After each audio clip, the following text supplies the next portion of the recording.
Okay, we are live now. Infinite Plane Saturnday, 6/29, 2024. Just left a conversation in Discord talking about mysticism, magic, and media. And I'm a staunch objectivist, and we are the only objectivists on Earth, if you didn't know that. The objectivists became subjectivists when the entire philosophy was put through the MSM filter, which is a reality wood chipper. The IPR, Infinite Plane Radio, is a fake news wood chipper. And that's kind of what we're engaged in here. We are clear cutting forests of fakery all day long on all sides because both sides of this boxed reality are rigged. It's a paradigm, it's a box, the world stage. And we're cutting edge here because we've stepped outside of the box. And if you haven't, you can't claim objectivity. Okay, let's get into that stuff later. It's Infinite Plane Saturday, which means open phones, any subject, AMA. Now, if you do call with extraordinary claims, like if you're convinced that there are just flocks of unicorns flying across the stratosphere and marking their territory and poisoning us, uh, if you don't have pictures, then I don't think I should maintain the phone call very long. If you're going to say that you saw the space station, if you don't have a video, I'm going to, really find the call of limited use. So we want people to bring evidence to support their extraordinary claims. If you believe in ocean levels rising and you're concerned about that, provide some evidence. We have a lot of people running around with factless, baseless claims, and they're like essentially self-terrorized. They terrorize themselves with their own memes that they find. More things to be afraid of. And the position of the skeptic is really fearless. Like, I'm not afraid of nukes. And if you are, like, if you're willing to go into a bunker and duck and cover, then you're um, scared. And it's fine to admit that. But my position here is that we don't have any evidence to substantiate any of the major weapons of mass destruction. We really don't have a lot to go off of when it comes to trusting them on beliefs that we can't reality test. I'm not worried about planet killers, whether aliens or asteroids. I'm not worried about demonic aliens or aliens at all, actually. Well, let's see. Portal Complex says manifestation. David Hazel says man infestation. The Incompletist says he is disappointing woo woo. Who are you referring to? And I am disappointed in woo. I am disappointed in the lack of evidence that support extraordinary claims, and I'm interested in investigating these claims. So, like when I'm talking about media and magic intersecting, I'm talking about how media has become a religion, and all religions have an esoteric side. There's the surface level for the masses, and then there's the initiated side, the initiated interpretation, the real secrets, the tricks of the trade. And I would say that the mainstream media is essentially functioning in many ways like any religion would. You have its pundits, its priests, who only know the literal interpretation of the news, and then you have the news benders behind the scenes who know that it's all fake. All right, we are joined here by the HBIC, Michael Cervantes, Cubstar, Side Girl says, just started streaming. Yes, we are live. Clump says, manifest something. And if someone does, look, I'm not opposed to this, but I'm interested in all explanations. But I'm not going to give bad explanations equal airtime, is what I'm saying. I'm very interested in, for example, reverse engineering misconceptions. And there are many of those. And we have been really cutting fringe at this. A lot of people don't want to go against the grain. A lot of people are afraid to go against the chemtrail mob or the Mandela mob or the synchromistic explanation, which is just comforting and seemingly complete and satisfying. But no, no, if you're really investigating, if you're really seeking, there are no satisfying explanations, just more question marks. This is a multi-million piece puzzle, and none of us have the full picture. But the difference is, we haven't subscribed to an artificial perimeter and boundary that says this is all there is.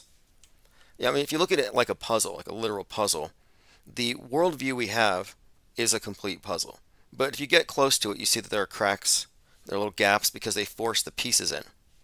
And the truthers are the ones who are looking in between the gaps for more explanations. And that is a trick. It's a trap, in fact, because now you've accepted the basic thing that the boundaries do define it, but now they forced it into place. And what we're doing here is we're looking, well, what pieces have not even been included in this big picture? It's an open system from our perspective, not a closed system. That's what I mean when I say the box. The boxed paradigm, the worldview that we all tacitly agreed to when we were dragged into this alternate reality game of a media infused reality, a mass agreed upon collective delusion. Cygirl says, a mass satanic ritual taking place in Dublin this weekend with the Taylor Swift concert. Taylor Swift does look like the satanic high priest's daughter. That's unmistakable.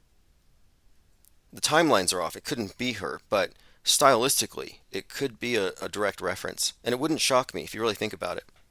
Zena LeVay, who was baptized publicly and was given a pink Baphomet. And pink has a very significant role in Satanism. That's why the high priestess Jane Mansfield was always in pink, and she had her pink palace. She was like a living Barbie doll. Because the Barbie is an idol representing the satanic goddess, which they call Babylon. And that's what the pink represents. And Taylor Swift does fit the same archetype as any of these other idols they put out there. I haven't looked too deep, but it's undeniable that she's consistently associating herself with the number 13, which has all the significance, really, what 13 pertains to the goddess, the lunar cycle, the divine feminine, etc. And this would correlate with the Babylon slash beast recasting of Osiris and Isis. American Father says, first time listener, enjoyed your book, thanks for sharing. Which one? Did you read Auto Hoaxology 101? Or World Stage Deprogramming Guide? Or a different one? There's The Secret Religion of the Elite. The books on media deconstruction I completely keep separate from the esoteric meanderings, which is interesting in itself, the whole metascript concept. And I use the term metascript to separate what we're describing from those who suggest that it's being done through coincidence, through a higher power or a supercomputer.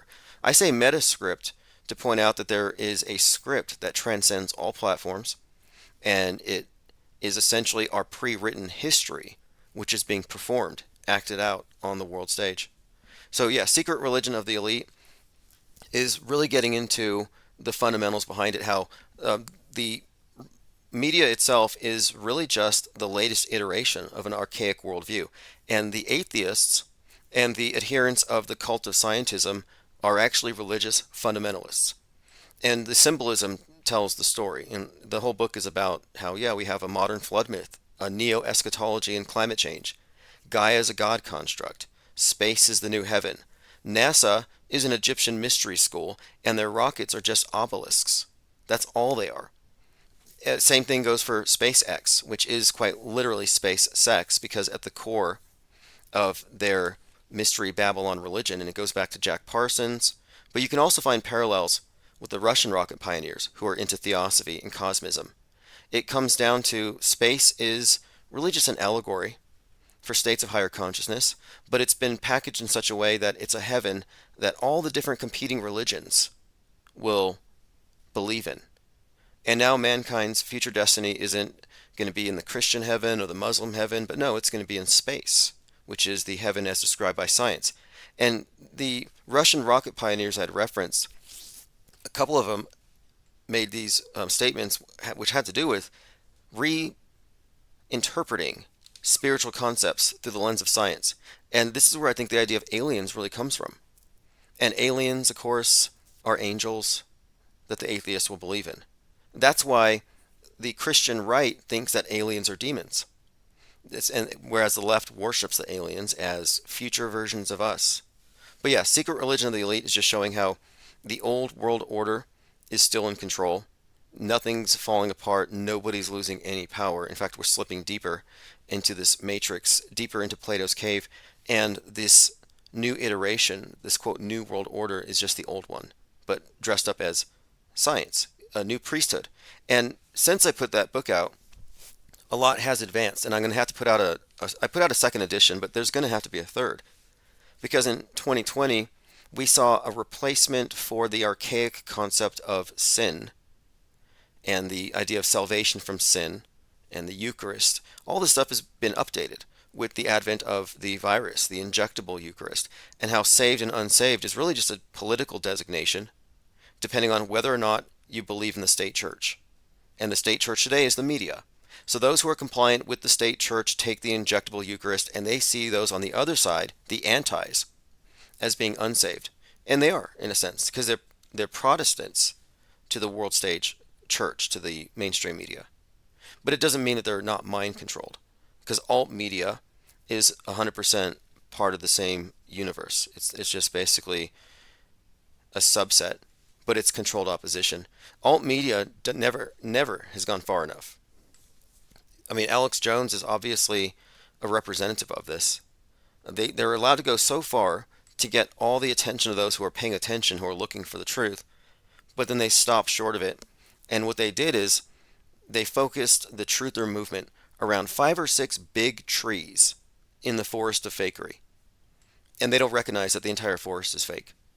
So you have Jones and others running laps around certain big trees, like Sandy, getting sued for it. Big public spectacle.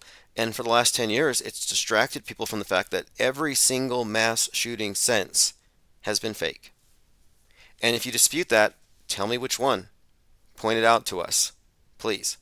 Because we're still waiting for the exception to the rule. And there are real shootings. There are real deaths. But try to investigate it. NPR did.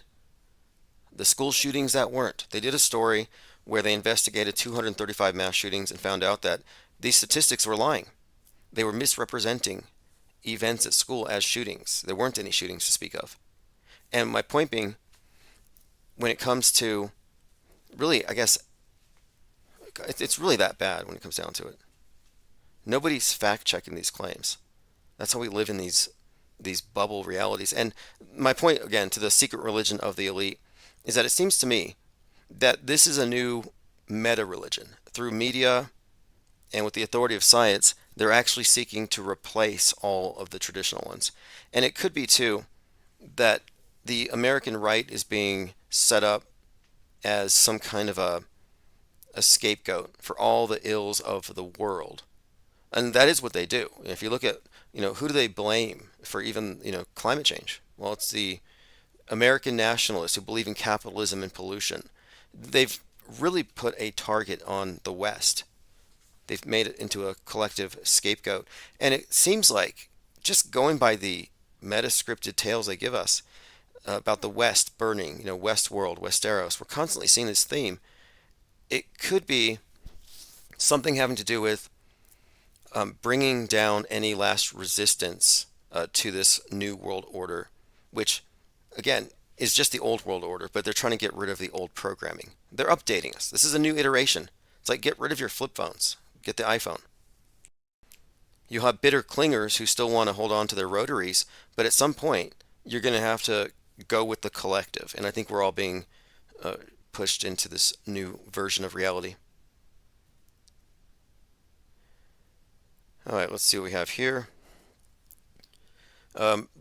Busy 56, Boys Episode 2 had a reference to the moon landing being faked. Now, there's a movie coming out with Scarlett Johansson called Fly Me to the Moon. They're preparing the public to be let in on the secret that the Americans faked the moon landing to trick the Russians. And you know how Americans take pride in the moon landing? How dare you say it's fake? We went to the moon. No, you didn't. You didn't even watch it on TV. You heard about it second, third, fourth hand. Nobody went to the moon. But they'll say that. We went to the moon, America. And it's the same thing as saying, we won the Super Bowl. Oh, I didn't know you played football. I thought you sat on the couch and watched people play football on TV. But you won the Super Bowl? It's vicarious identification. And they take pride in the moon landing. So when we say, hey, that's fake as hell, you're insulting America to them. It's like burning a flag for some people. They take it with, it's like pride, national pride. But I think what they're going to do is they're going to say, yeah, we faked the moon landing to trick the Russians, and people will take pride in that. They'll say, yeah, we had to do that. Mind war. You don't understand. This is 5D chess. They'll totally accept fake moon landing. And why? Because it's already been replaced. Alex Jones has even replaced it. He's like, yeah, they had to fake the moon landing because the film couldn't survive the Van Allen radiation belt. But they did go to the moon to put the laser reflectors up there, but they used different craft, super secret stuff that nobody's ever seen. So they have this way of preserving the myth of outer space. They preserve the big lie by sacrificing this little lie, plausibly. And this is where a lot of people are. And I find it really shocking, in fact, that James Fetzer, who seems one of the realest of all the truthers out there, I mean, he's not letting go of this Sandy Hook thing, but he put out a really great book called I Suppose We Didn't Go to the Moon Either. And in this book, he breaks down the hoax moon landing, frame by frame, just slays it. And I asked him, well, what do you think about the space station? He's like, yeah, I haven't looked into it. I'm like, wait, this is a house of cards. If they didn't land on the moon, they didn't do a space station. And they're not going to Mars. But somehow they're going to be able to get away with it. Oh, we just landed on Mars. We have a Mars base. Yeah, we faked the moon landing, but we had to trick the Russians. But here we are. We beat them to Mars. It's like that trick of car salesmen. They get you to talk about the color of the car. They assume the sale, and they get you talking as though you've already bought the car. And what they're doing with this, we faked the moon landing to trick the Russians to beat them to space, is they've sold us this jalopy. They've sold us this whole fake uh, science fiction vision. And yeah, of course, people are going to buy it. And Buzz Aldrin also said, by the way, Buzz Aldrin said that there's a monolith on Phobos, one of the moons of Mars. So that's true then, right? Because we can't doubt what an astronaut says. They said they went to the moon.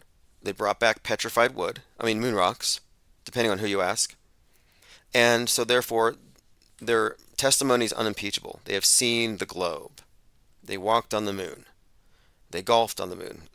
So when he says there's a monolith on the moon of Mars, it is therefore true. What would your basis be for saying it's not true?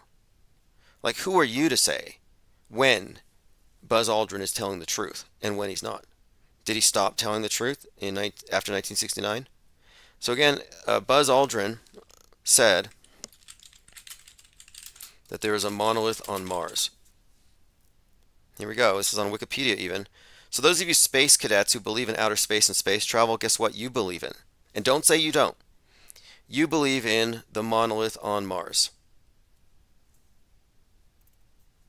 Okay, and it's a real monolith, but they're saying it's just a boulder, a geological feature. But it also shows up in a 2012 science fiction novel.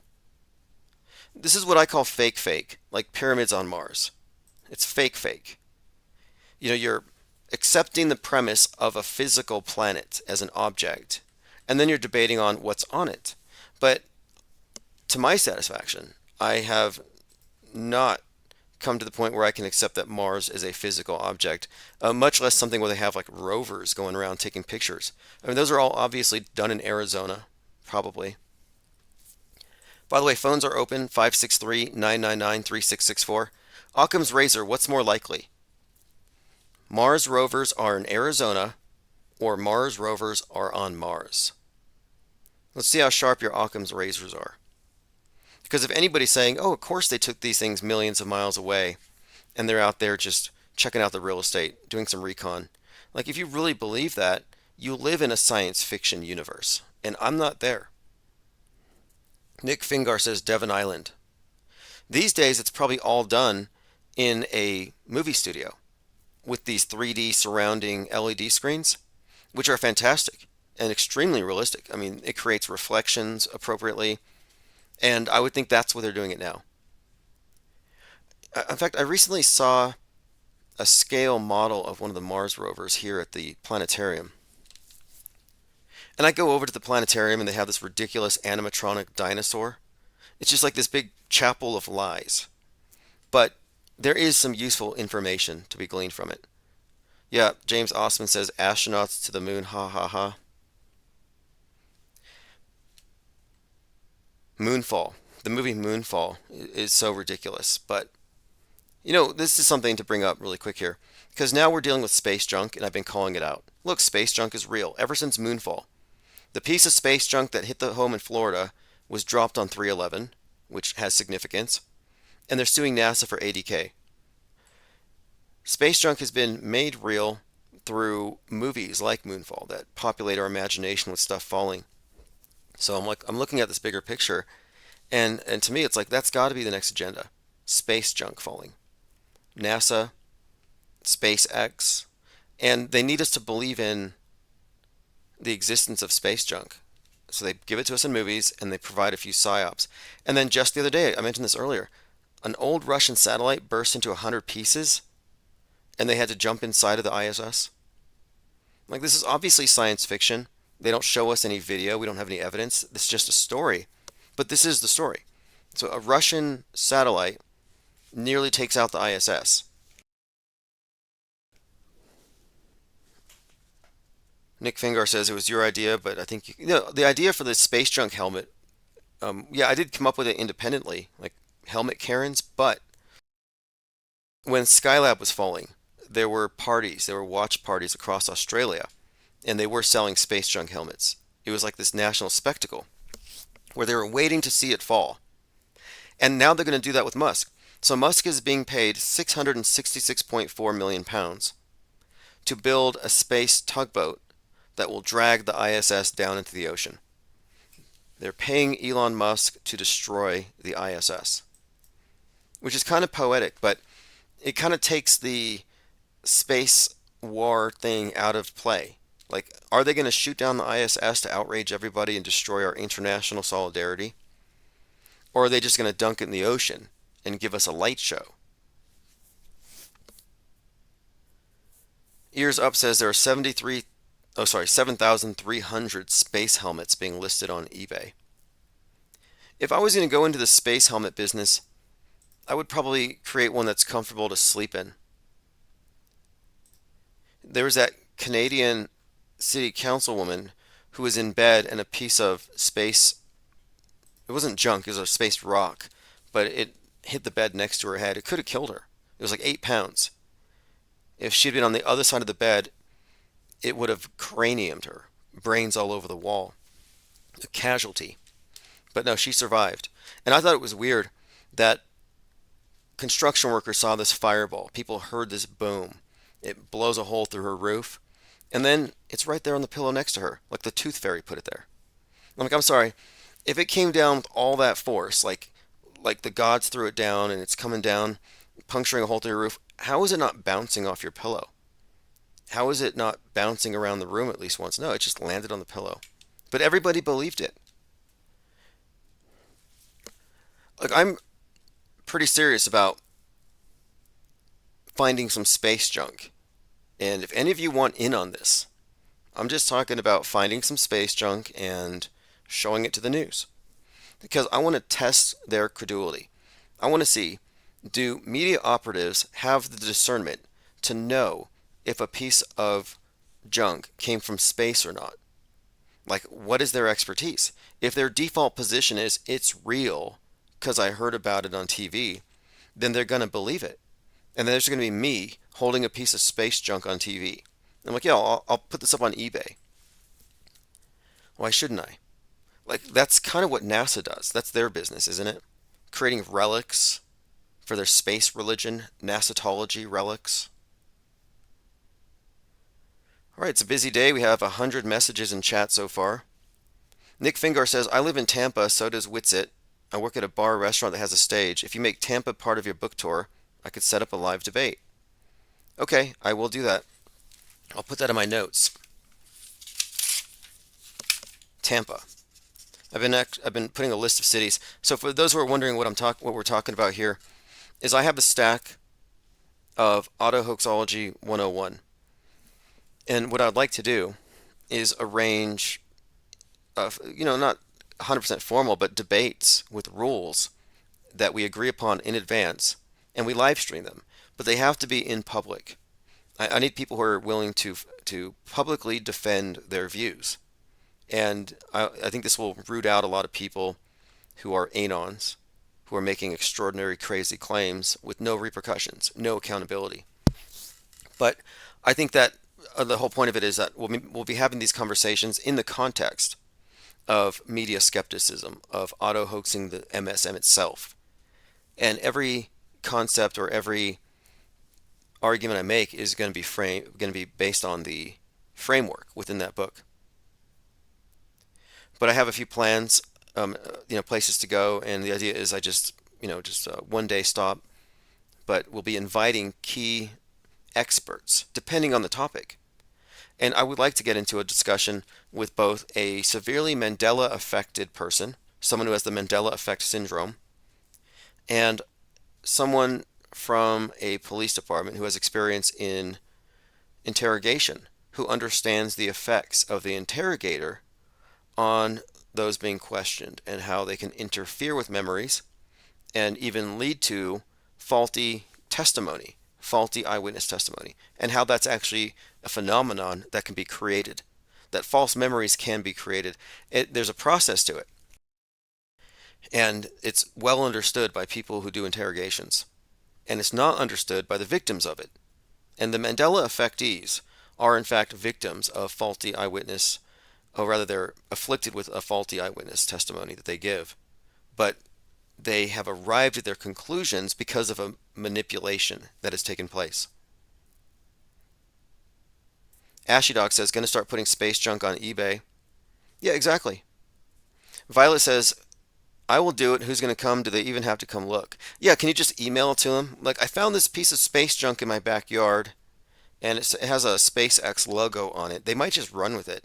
I saw some guy found a meteor on a lake, and it looked like a charcoal brisket. I'm like, is this a joke?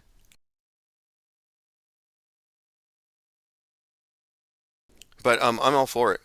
I mean, I had this idea before of let's just start our own space agency and just do it all in Photoshop. It's not like anybody would know the difference. It's that bad. It really is that bad. Like, you know how easy it is, how easy it would be to start a cult, like a religious cult, if you were like really into New Age and I mean, people worship JFK. We've seen this stuff. It's not even hypothetical. Symbia says Brian Stavey will probably come to the debate if you offer him a Big Mac meal.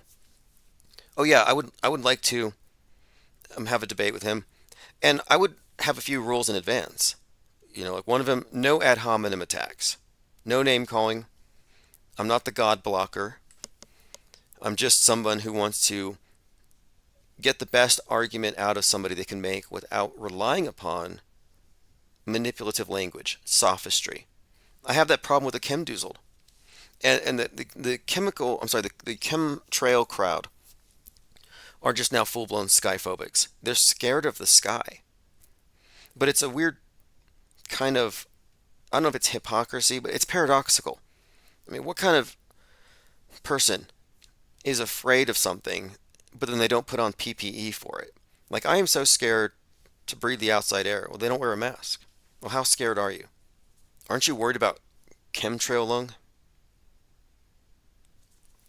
But I will debate chemtrail believers because the whole point of it is this. In the course of a half-hour conversation, we can eliminate every single bad faith argument, bad faith question, and logical fallacy. And then we're left with the facts. And that's where we need to be. And then that's our new starting point. So we have to, again, strip away the fog of Psywar and just focus on the essentials. And we may not be left with enough information to make any claims about weather manipulation from climate change or chemtrails. Maybe these are all baseless claims. Maybe it's some part of some neo-eschatology. Rocco Calzone says, large debate community on YouTube, modern day debates, the crucibles are just a couple I know offhand. Yeah, I'm actually reaching out to them. But I think we need to do this in person first. And we're doing it in person, and the debate is this, though, is that I'm debating as an auto-hoaxer. I'm not a truther. I'm not an MSM believer. I'm operating within a very specific framework. And I will accept evidence, but I'm also going to demand that certain minimums are met. Like, you cannot come to me and say to my face, I believe that planes are spraying poisons on me, unless you have your own footage. You can't rely on secondhand propaganda. Busy56 says, did you know NASA said they, quote, didn't have time to build bathrooms for the Apollo missions? They apparently had to tape plastic bags to their backsides.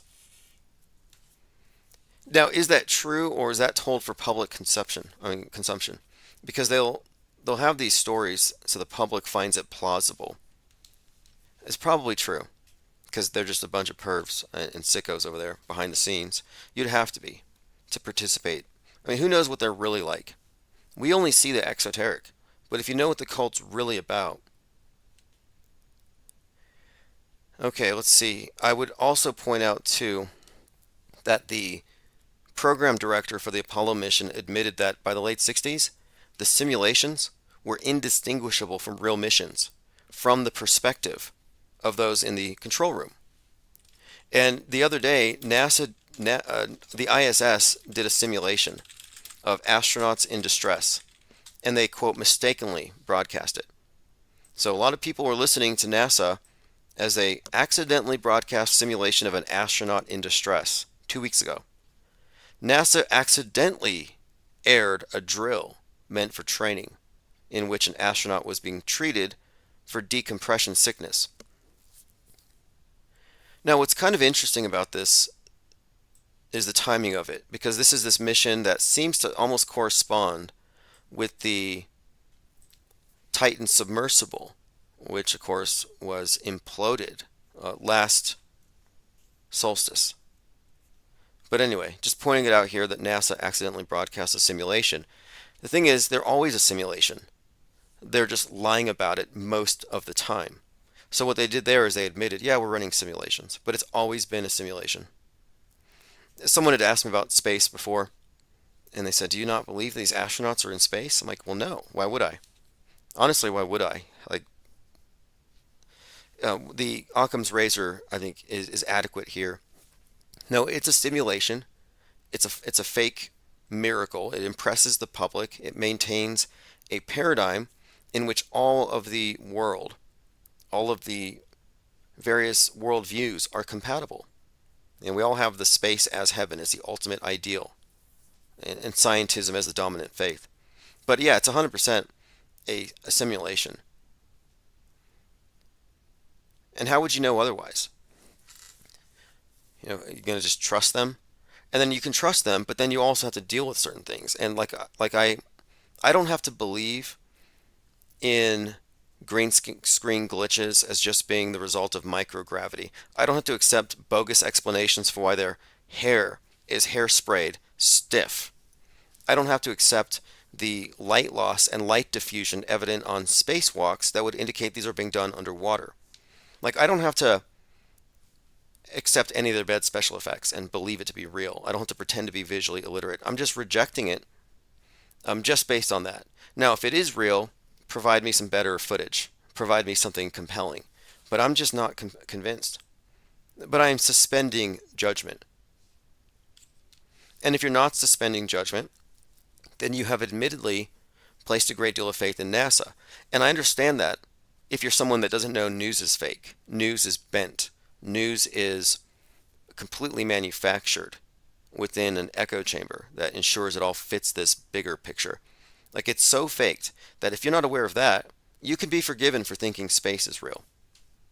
But when you recognize that the stuff on the ground is fake, you have no excuse for trusting the same sources with stuff that is even further removed from your ability to fact test it, to reality test their claims.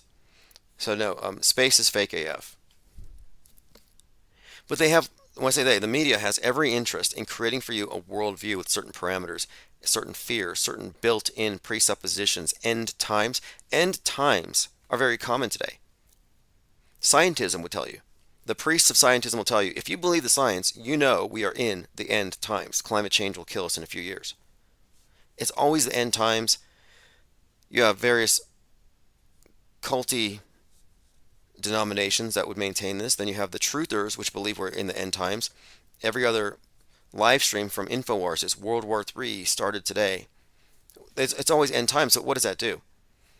End times puts a constraint on your worldview. So now it's smaller. The future is really just more immediate and uncertain. I think it's all about constraining where your mind wanders. Okay, continuing though, these are all debatable points.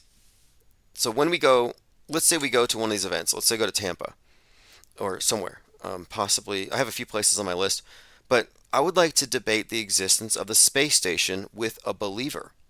And one thing I know for certain is that nobody is going to be able to provide footage of the space station. It's just a bunch of liars that say they can. And this challenge needs to be raised. Too often, I hear people make this lazy excuse, well, I've never seen it, but I believe that so many people have seen it, something must be up there. That's not a good argument. That's an argument for Bigfoot, for Mothman, for leprechauns. For the ISS, though, if it's so easy to see, if it's orbiting the Earth every 93 minutes and you can just take out your phone, get the app, and see it like everybody who says they see it does, then why can't you show us a video? It would be so easy. Go prove the ISS, because if you can prove the ISS, you debunk any non-spherical orbiting Earth in space model. You debunk it. You validate the science. You just ended the conversation with one video clip. You taking a video selfie with the ISS as a light streaking over your head. But nobody can do that. I mean, do I have to raise money to pay someone to do this? Like, hey, McToon, why don't you go record the ISS like you told me I could do? You know, we'll pay you to do it. They won't be able to do it. Bottom line. And that's where they're going to lose the debate. And so the existence of the ISS, though, has not been debated with the same rigor as the moon landing. And going back to Jim Fetzer's book, and I suppose we never went to the moon either, why wouldn't he ever write a book about the ISS? Why wouldn't he take down the ISS, but he's taken down the moon? Well, clearly, I think they're going to sacrifice the moon landing to preserve the outer space hoax and all the supposed progress we've made through the years as we've gone further out towards the stars and towards eventual colonization of other planets. They're going to maintain the charade. I mean, that's just, to me, that's an act of capitulation, self-gaslighting, but I think humanity's ready for it. Neat Chai Pop says it's time to end the false paradigm. Yes, I would say. Or at least expose it as a paradigm. Because what I'm trying to point out here is that we do live in the real world. There is a physical world, but then there's our shared concept. And they're not all identical. We have different experiences, different levels of education and information, etc. But our shared concept of the world is the one that is being manipulated by the reality, I would say, monopolizing entities at the top of this media pyramid. You know, they provide the context, they provide the explanations for everything. You might debunk 90% of the news stories you see, but 10 years from now, open a history book and it's going to be reporting on every debunked story as though that were the truth. Like the Wikipedia version of reality is the designated real. And what we say doesn't matter. But my point is this, is that if you recognize that there is a false worldview and there's the real thing, and there's a difference, that you can actually look at this as a model. That's kind of what I'm pointing out. Sebas says, should we rejoin the army when you know it's fake AF? Just take the money and benefits. You know, I thought about that. And I don't think I would be able to do it. Like, standing at attention for hours, following orders like a robot, 4 hours of sleep, your lifestyle is entirely regimented, controlled.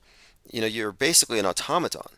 And there is a lot of selflessness and service to others built into it. And yeah, it's a very, I think it's a very psychologically rewarding lifestyle, etc. But I don't know if I could make those same sacrifices or make that my life if I knew that I was essentially a propaganda mule, reinforcing beliefs in weapons of mass destruction that don't exist, that are only planted in our minds for the purposes of subjugating us. Like the military are just standing armies of believers in what is a perpetual, in a way it's like a holy war, but it's a mind war against the masses, a war of conversion, of worldview conversion and maintenance. So no, I don't know if I would be able to do that. When I was in, I was 100% brainwashed. And I was not only brainwashed, but I did so with good intentions. Like, I understand why people would join it. But I remember particularly there was this one sergeant, and I was always, because I was a commander's driver, I always overheard things. And they had this problem with this sergeant who had barbecues at his house, and he'd play InfoWars for other soldiers. And they informed, I mean, this isn't like they could tell us what to do, but they're like, told us don't be caught listening to Alex Jones. And that was the first time I heard of Alex Jones. So the first thing I do is I go to the public library on my next day off and I downloaded a bunch of MP3s, the Bohemian Grove stuff, and it's a very compelling story. And that's really where I heard about all this stuff. You know, like 5G towers, not 5G towers. It was back then it was mostly like, I mean, Alex Jones was anti-vax before it was cool. He was anti chemtrails and HARP and all the usual stuff. But basically, what they're doing is, I think they're just amalgamating a collection of conspiracy theories that serve as an anti to the pro. So you have thesis, antithesis, it's Hegelian dialectics all the way down. That's all it is on the world stage. And if you take a side, you're part of it. Like, they say you are the resistance, InfoWars, that's their slogan. Well, yeah, but resistance is futile because resistance is the other side of this bifurcated war. And you're a foot soldier in it if you're part of the resistance. If you're trying to wake people up to alternative media, all you're doing is you're recruiting them into the alternate version of the mainstream, which is a subset. It's not outside of its box. And that's why truthers are still hampered, by a lot of the same fears, but their fears are amplified. So normies believe in nukes, but they're not biting their nails. They're not under their desks. But if you listen to enough truthers, you think that nukes are going to happen tomorrow, that they're going to dirty bomb us, that there's going to be the latest. They're always looking for the next plague or FEMA camps, or pretty soon there's going to be National Guard drills, and you're going to see tanks on trains. And you're going to see truthers on TikTok saying, looks like the military's coming in to take us over. It's NWO. So much doom. And that's a big part of it as well. The fear-based mind control. So it's kind of interesting too, is that the mainstreamers are subjugated by the fear and apathetic to it. The truthers, though, are activated. They're more agitated because it's more immediate. That's why I describe it as a dream world and then a nightmare. That if you wake up from the dream and you go into the nightmare, you're really not awake. You just went into a deeper level of programming. And most people find that off-putting and they go back to sleep. But nobody steps outside of the box because they're afraid to call fake fake. And what we have done, and this is separate from any other group of conspiracy researchers, whatever you want to call this, what we have done that is separate is we have organized on the basis of we're not afraid to call fake fake and proceed with the knowledge of what that fakery means in all of its implications. We're not minimizing it. We're not saying fake is merely a tactic, a force multiplier, or a way to instigate real stuff. No, they're not stimulating reality or real events with fakery. They are simulating it. Pure sim. And again, what we're doing here is separate from everything else, and it's pretty apparent that there are many things within Trutherville that we're going to be confronting. So before we confront the mainstream lies, I want to first confront the lies in Trutherville, the ones that have become kind of entrenched but have no real basis. And by exposing these, you expose the faulty reasoning, and we have to get rid of all the faulty reasoning because that's what we're ultimately doing here. The reason why otherwise intelligent people are easily duped is they're not examining media as what it actually is. Again, they mistake the filter for a window. Yeah, it's a window to the world. It shows me what's going on over there. No, that's not what it's doing. It's not informing you about the world. It's conforming you to a prefabricated world view. And I'm not scared and I'm not confused. But I do think it's peculiar when people are scared of something, but they are more concerned about making other people afraid of it rather than taking some kind of protective measures. Still waiting to see chemtrail masks. Diana South says, either way, people are subjecting themselves to fear, stress, paranoia. This can cause disease. Yeah, have you heard of climate angst?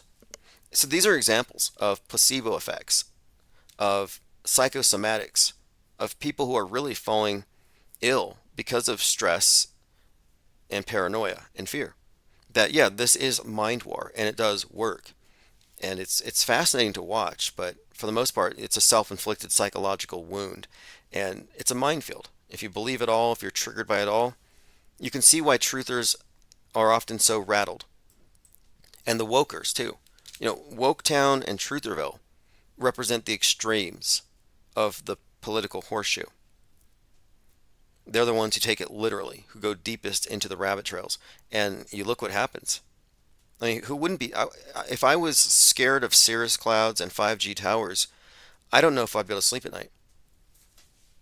And I'm trying to wake everybody up, and I have to use the 5G towers. I have to use these technologies. I have to be tracked. Now, Big Brother's watching me, and I'm just trying to wake you up about the scary clouds. Like, Trutherville is a very paranoid place. But it's really a subset of the mainstream. It's time that somebody goes through it with a fine-tooth comb. It's like Chazistan.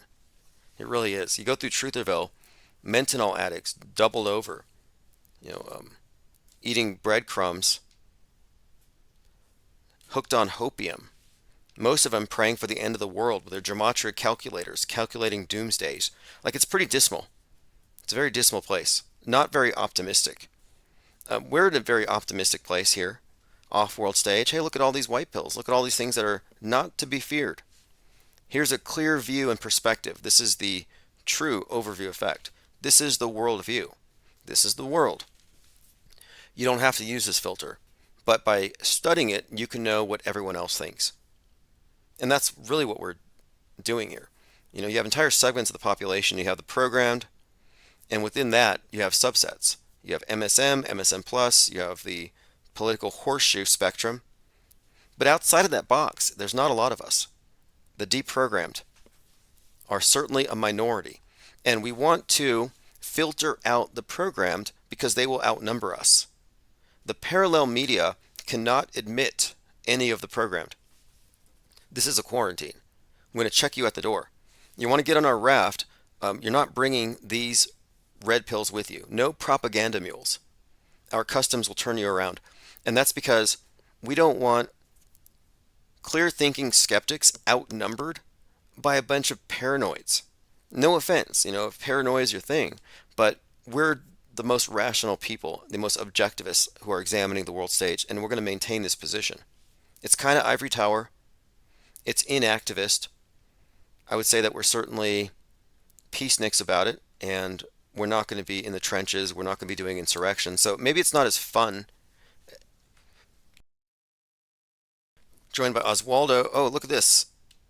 Oswaldo has brought 5 blue wrenches. Symbia, Psyops Matter, Plain Decoded, Rafal, and Rooster Cogburn have all received blue wrenches. And of course, you'll be given access to members' videos on the main channel. We also had 5 last night that were handed out. A few new members here. Inks G, Ryler05, Daniel Morris, Oliver. And one of the things that I'm working on now is creating more members' content. And that's what's going to show up on these at these various events when we're doing these live stream in-person debates. That's all going to go into the members area first. So thank you again, Oswaldo, for keeping gas in the think tank. And it's a think tank. This isn't an echo chamber. We're certainly open, but it's a tank in the sense that you have to have protections. You have to have armor because we are going against the grain. And we're not just going against the mainstream. We're going against truthers. So you have the climate change hysterics who are mad at us, and then you have truthers who are mad at us for various things that we go after. But we're aiming at the same thing. We're replacing belief systems with an operating system rooted in skepticism directed toward media conceptualized as a monolithic entity, which is what it is. One of the big deceptions is the idea of competing networks, competing political ideologies, competing nations. It's like they're not competing with faking space. They're all on the same team. And if they were competing in psyops, let's say our nation, like this nation does psyops, this nation does psyops, and they're all psyoping everybody, but they're all essentially, no, it's centrally controlled. The space program tells you everything you need to know. There's no competition. In fact, it's degrading in many ways. I'm looking at the Chinese space station. It's like, what did they do? Like, we want a space station, but we don't have NASA's budget, so we're going to order ours on Wish. Because the Chinese space station is 10 years behind on special effects. And the ISS, as it is today, cannot compete with what we see on Netflix with science fiction. Okay, let's get into our notes. And by the way, phones are open if you want to call in. 563-999-3664. Violet Pengon says, next ISS is inflatable. Yeah, I heard there's one called Axion. It's an inflatable space station that's going to attach to the ISS. And that's where Tom Cruise is going to film his movie. And if predictive programming is anything, he's going to end up dead floating in space. He's going to die on the moon. Major Tom, Space Oddity, South Park, Tom Cruise dead on the moon next to Shamu the whale. There are a few instances of Tom Cruise dying in space. And now it's been announced that he is going to film a movie on the ISS, and he's going to be the first civilian to do a spacewalk. And I'm thinking, Tom Cruise has climbed the world's tallest towers. He's done 5,000 plus motorcycle parachute jumps off of ramps. I mean, he is a stuntman, or a daredevil on many levels, outside of just his movies.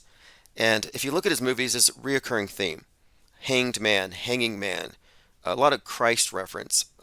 But Top Gun 2, which I've discussed at length, is just chock full of symbolism. But at the very beginning, he goes Mach 10 in this experimental craft. And if you look at the scene, it actually is a mirror of the first man going to space, Yuri Gagarin, where he goes to space, he lands in some rural area, goes into a diner, and some kid asks, "Are you a spaceman?" And he asks to use the phone. Well, that happens in Top Gun 2. They did that for a reason, to associate Tom Cruise with the first man in space who died a fiery, tragic death. So it's part of this bigger character of the hero in the sky, the sun, all this archetype building. And then, of course, he's the Jesus Christ of Scientology. And the numbers are all there. He divorced all of his wives and they turned 33. You go into Tom Cruise, his movies, Vanilla Sky, which has something of a self-sacrificial ending. That movie, predictive programming for 9/11 and for COVID. But in that one in particular, he is 33. And he has a 3-day funeral before he comes back. But yes, he's going to be part of this movie in space. Diana South says Timu space stations. Yep. Timu. And if you order it from Wayfair, it comes with children. Remember that Wayfair thing? Like, yeah, they're transporting children in filing cabinets. Busy56 says, just read the book Shakespeare Was a Woman and Other Heresies, about the authorship question. It's a great case study in how they treat anyone who questions the mainstream narrative. Fascinating. I'll have to look into it. Joseph Atwill did an interesting book on Shakespeare, which I want to look at. I'm going to have to. I had the ebook version, and I'm just not good with ebooks. I like to have it in print, even though I end up destroying them just through, like, the cover of that book I just read is just demolished. Oh yeah, Shakespeare's Secret Messiah, Joseph Atwill. And I've spoken often about Caesar's Messiah, but this one here says Christianity began as a highly complex psychological warfare campaign during the First Jewish-Roman War. An ambitious literature project began by the Caesars that was honed into a tool of statecraft, used to this day for mass pacification. Now, this ties in with the idea of mass media being a continuation of religion, and specifically the use of pageantry and superstitions by the state to control the populations. Just like the movie The Village, they maintain the village and its stasis, its peace. Nobody challenges the status quo because everybody's afraid of the monsters outside the village. Well, the monsters are the elite wearing costumes who tell them lies about how evil the world is. And they manage to keep the entire commune living in the 17th century. They don't know about planes, they don't know about the 20th century, which is just a few miles outside of their habitat. But anyway, he goes on to say, and this is a description of Secret Messiah.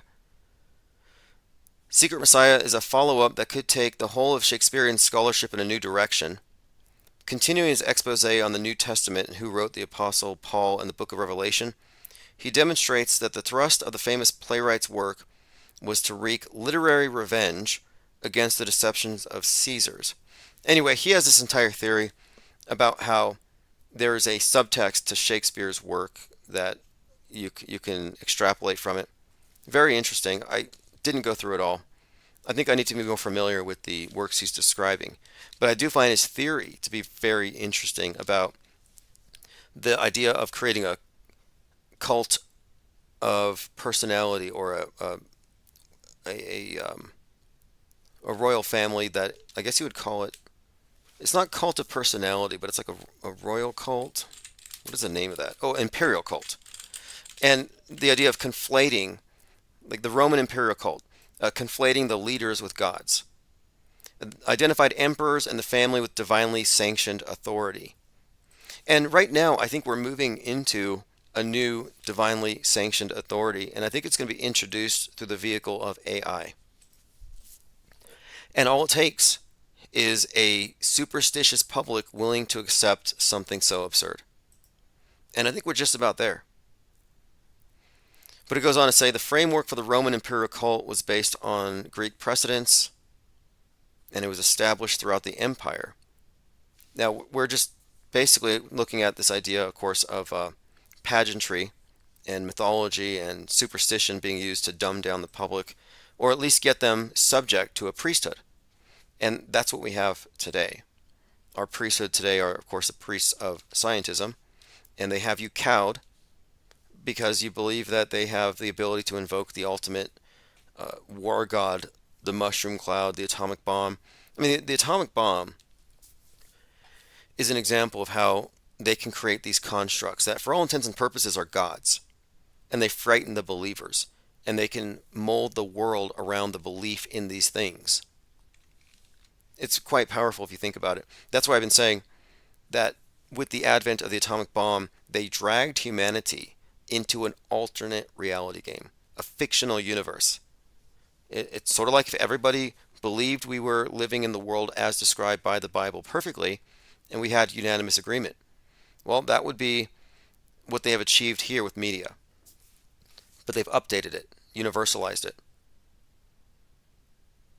Kevin Morton said Elon is in the recycling business. He's going to take the ISS space trash. Yeah, he's going to be paid $843 million, which is 666.4 million pounds, to drag the ISS into the ocean. All right, let's continue here. Busy says, I have Atwell's book, going to finish it next. Yeah, I've been listening to some Atwell podcasts. He did this incredible breakdown of J.D. Salinger's Catcher in the Rye, which is associated with various assassins. And what he uncovered in this book is references to Albert Pike, to Freemasonry, to initiation, and this theme that the people who control the world are a cult of assassins. And then you have the book's association with various assassins, like Mark Chapman, who shot John Lennon, kind of like how Taxi Driver inspired Hinckley, which is incredibly fascinating. We talked about this earlier, how Robert De Niro played the role of the assassin and the assassinated between Taxi Driver and Joker, which is based on Taxi Driver. Joker is the Travis Bickle in the Joker movie, and Robert De Niro gets the headshot, the assassination. And it's incredible because it shows you how the story that we're living through, that the historical moment we're in, is actually a story that was written a long time ago. And most of what we see, like I'm not talking about day-to-day local news, but like the big stories, like Trump on trial, De Niro's Trump derangement syndrome. Yeah, this is part of a wider integrated meta script that encompasses the entertainment and the news and everything in between, and it fuses them. So they bring out a Robert De Niro, and now you have fused Trump on trial with this bigger narrative and set of threads that have already been pre-existing him and this trial. It's deep, deep programming. Thank you, Ted Stryker 2112. The IPS appreciates the support. It's going to be very helpful in the coming weeks as we start this above ground auto hoaxology 101 debate sessions. And I'm 100% ready to move forward with this. I would have started last month, but we had this stuff with the court. But that's pretty much over, and we'll see where it goes. Countdown is now 3 days. Goldfinch has 3 days to respond to the Superior Court of California District Court there in San Mateo County. If he does not, things are going to escalate. If he does, things are going to escalate. So we can look forward to an escalation in just a few days.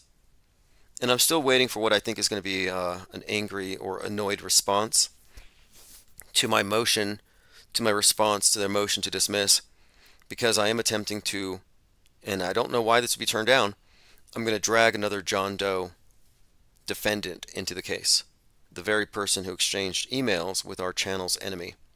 But yeah, this has been 6 years in the making, and it's all coming into a culmination right now. Which is why I thought maybe it makes sense that my mirror, the rearview mirror, fell off my truck on the solstice. It's like, what could that mean if I was going to interpret something into it? Because we're talking about a period of time from the opening of this channel and the disruptions to the culmination, to the actual trial dates, to justice is what you'd call it. And right leading up to the solstice, I was like noticing a few things, like one, Goldfinch, the net's closing in. We're remonetized. It seems like we're breaking away from a lot of that. And then, well, Flat Earth Reset died. If that is who he is. I mean, we have theories, but... Okay, let's see what else we have here. Kevin Mooring says there are multiple dams ready for failure, plays into Batman and the Flood of Gotham. Oh yeah, Gotham underwater on 6/11. Flood the polls. So I put this in the newsletter, by the way. Our goals for 2024: launch the book tour, first public event in July. Punch Big Brother in the face publicly, that's the lawsuit.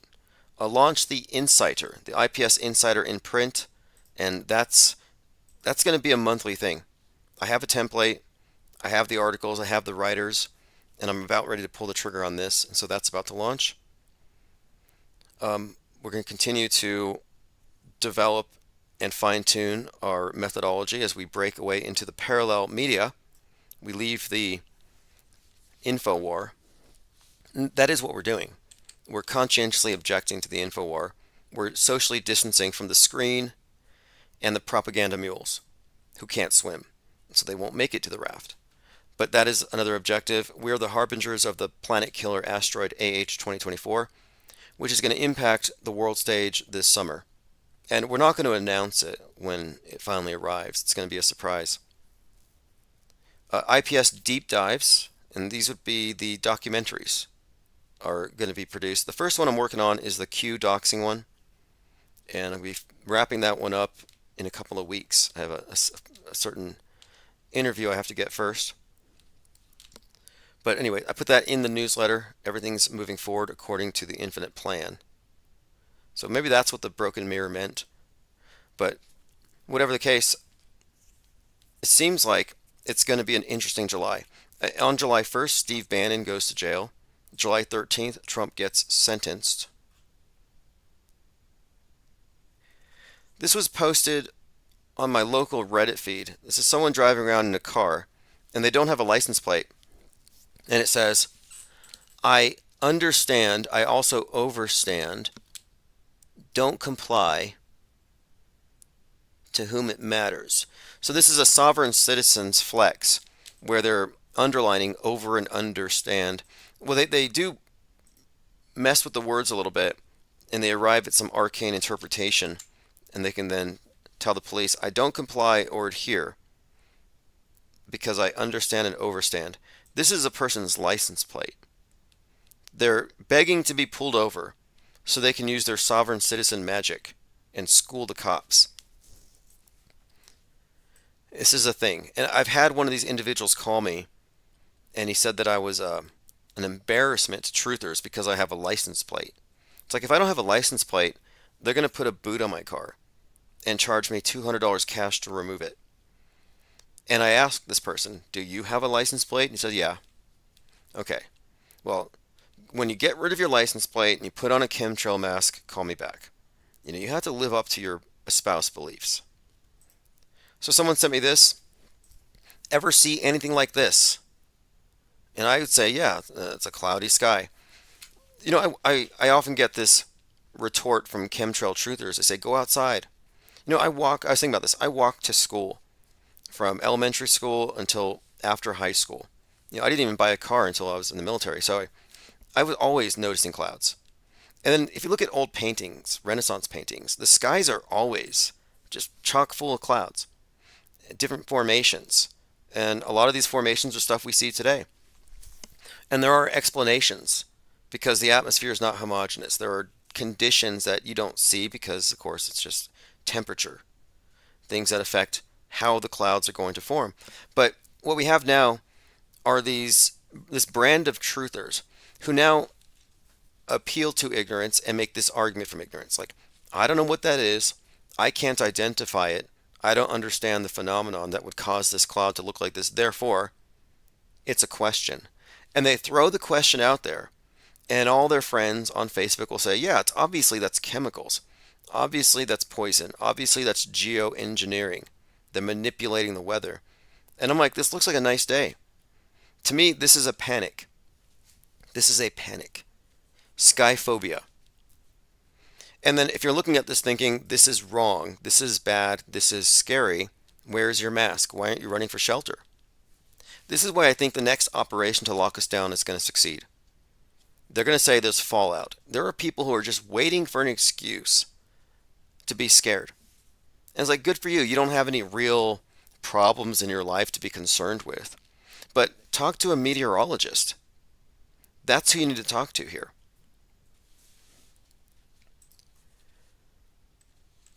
Okay, let's see here.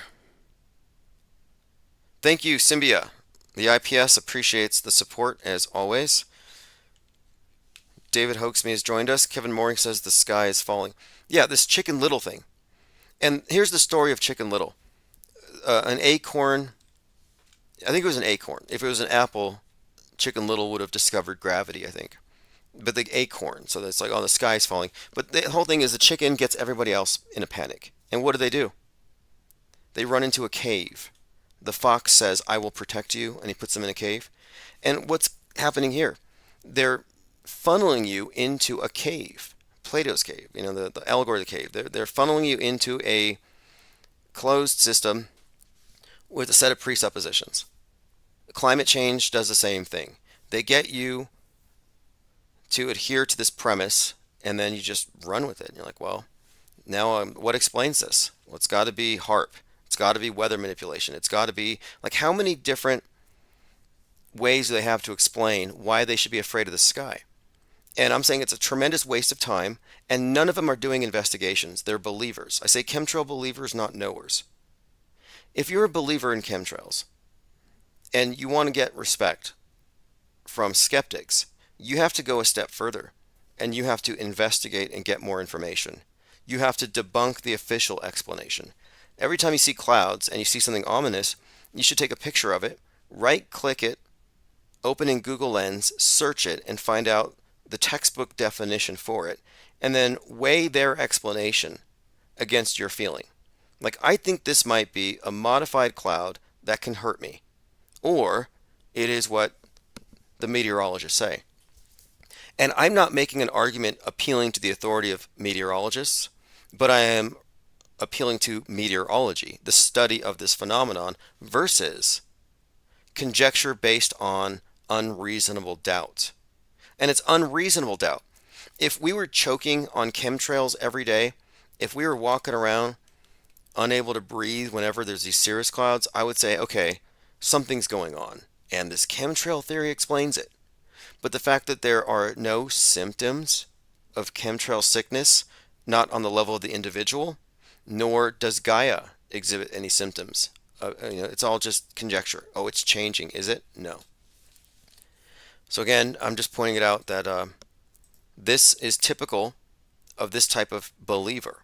So believers, truthers, are not skeptics.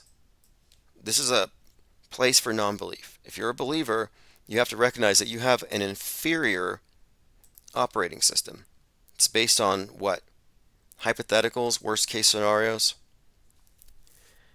This is from Fox News. Starliner was astronauts' lifeboat. If shattered Russian satellite hits the space station, there would be no return date. Starliner, plagued by helium leaks, faulty thrusters, prepared to make an emergency evacuation. So the lifeboat connection here was mentioned by Violet, like the Titanic. So again, Titanic, lifeboats were a huge part of that story. Here's more details about SpaceX offered $843 million to destroy the ISS. The ISS is nearing the end of its operational life. It faces risks from the growing problem of space junk. Again, space junk wasn't a thing until just a few years ago. They made it real with a number of fake PR, just PR stunts. We live in a PR stunt driven reality.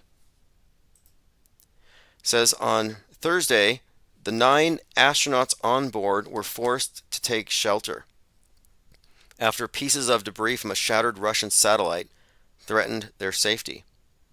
Now, in the movie ISS, it was a war between Russia and the Americans for control of the space station. So this interesting little foreshadowing. The space station has faults and leaks, which is causing issues between crews. And it says here, it is causing issues for the contracts between the 5 participating national agencies, which marked an era of global cooperation following the end of the Cold War. So global cooperation, the Tower of Babel narrative, mankind united as one language, from the earth to space. That's what this represents, and this is how it ties into the Titanic. The Titanic, too big to fail, man's hubris. The iceberg is just symbolic of this reality check that's coming. And so the sinking of the Titanic, the sinking of the World Trade Towers, the sinking of the ISS are part of this bigger ritual takedown of the Tower of Babel.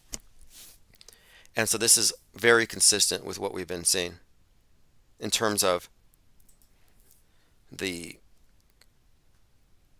West burning, West world. And of course, this all does tie in, like I said, to James Cameron. And James Cameron, by the way, releases Avatar 2 a couple of years ago. At the same time, the WEF was talking about flooding. And Avatar 2 is about, it's called The Way of Water. It's about this group of like Atlanteans, basically these Na'vi who are indigenous to this moon, this jungle moon, which has consciousness, like it's got a mind that you can tap into. And the premise here was that the human beings have stripped Gaia of resources. They have killed Gaia and they have not acknowledged her sentience. And then you have this brief scene in Avatar 2 where, and from the movie, I think it was it Alien or The Abyss? I think it was Alien. But anyway, it had one of the actresses from the movie Alien describing how the scientists were trying to keep it a secret that the Earth was actually alive and that they were basically killing it. So now they have to move over to Pandora in order to parasite off of it. And Sigourney Weaver. And so this was like the big secret. So the sentience of the planet was like a big theme. Well, what was the purpose of the blue marble? The blue marble was when NASA showed us the Earth in its entirety so we could see it as fragile, as being devoured by humans, in need of protection. So the picture, the image of the blue marble catalyzed the environmentalist movement. Then it made everyone in the environmentalist movement suddenly active. We got to save the earth because man is killing it. So you can see this narrative building up. Well, Avatar 2 was coming out, and I'm like, wait, everybody's blue. The whole movie is blue. It's all oceans. You're bathed in blue for 3 hours. And it's all about the sentience of Pandora and about appreciating nature. And it made an enemy out of humans, specifically Marines with guns and buzz cuts, who were against nature, toxic masculinity, like the Terminator. And James Cameron has gone on record saying testosterone is a toxin. Well, look at Arnold Schwarzenegger, the Terminator. You know, he's a paragon of toxic masculinity, and he's the main enemy of this in this movie. But this archetype he's created, it's there in Avatar. And my point of it is, James Cameron presenting us with Avatar was meant to foster the same Gaia worship as the Blue Marble. That it was meant to create the same idea that we must desperately fight the police state. We must fight the militant wing of capitalism that's just going to plunder the world and destroy forests and kill off indigenous culture. That's kind of what the whole movie was about. It was dances with wolves done on another planet. That was the main thrust of the story.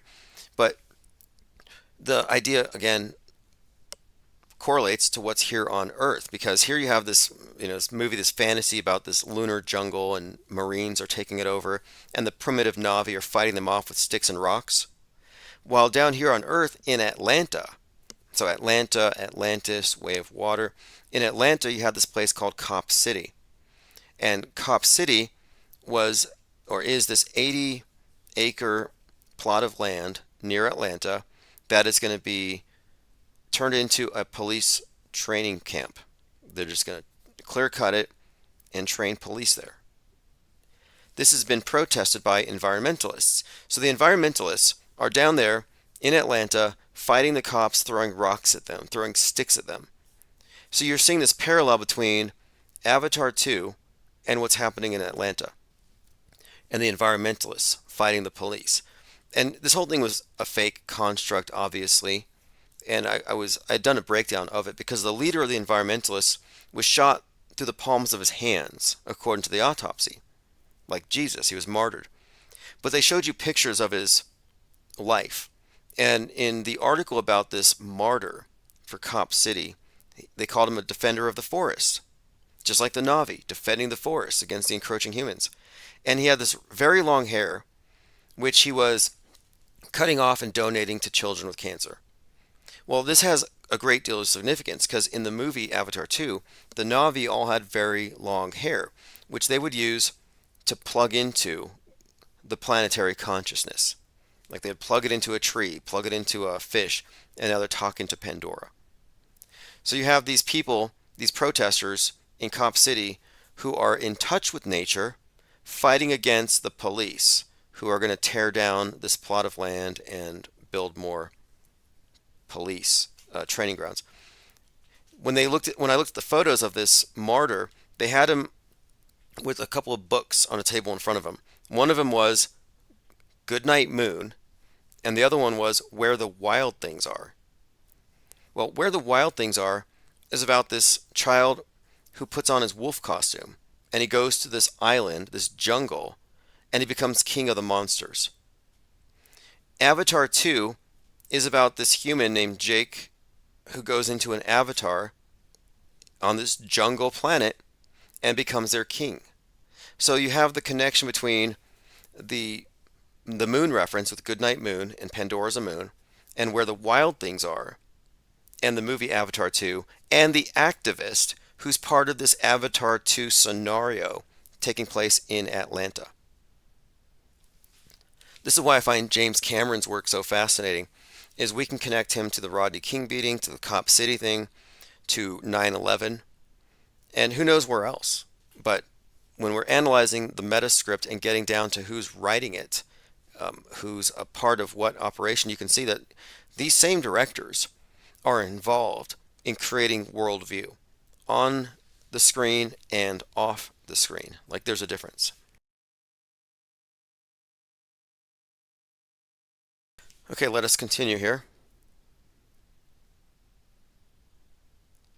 Looking at some comments. Somebody says, Jake M, I can track Pokemon using a Derpal radar app on my phone. Right. There are people who will say you can see the ISS with an app, and I'm really not accepting that explanation. Kevin Mooring says, best statement I've heard from you, Tim. Why aren't they masked or locked down? Jake M says, meanwhile, every day hundreds of Americans and other countries are being displaced due to weather manipulation. See, that's what the climate change believers would have you believe. You know, the climate justice activists, the ones who believe that Gaia is a victim of capitalism and freedom and your carbon footprint, they believe that every day hundreds of Americans and people around the world in third world countries and poorer countries rather are being disproportionately affected by climate change. The rich are ruining it for them. I don't believe that. You do. Now, you don't believe it is caused by climate change, but you believe it's caused by, quote, nanotech and weather manipulation. So I'm saying here is that chemtrail belief and all the associated beliefs is the right-wing counterpart to climate change. You're basically a climate Greta, but on the other side. So instead of saying we're all being victimized by the weather because of what Republicans are doing, you're saying we're being victimized by the weather because of what secret government workers are doing, what secret government programs are doing. And right wingers blame government. And I would also argue, Jake M, that you don't believe in climate change. You think it's ridiculous, but you believe in climate change from another source. So you don't know it to be true. The best you can do is provide anecdotal, but you're in the same camp as the environmentalists.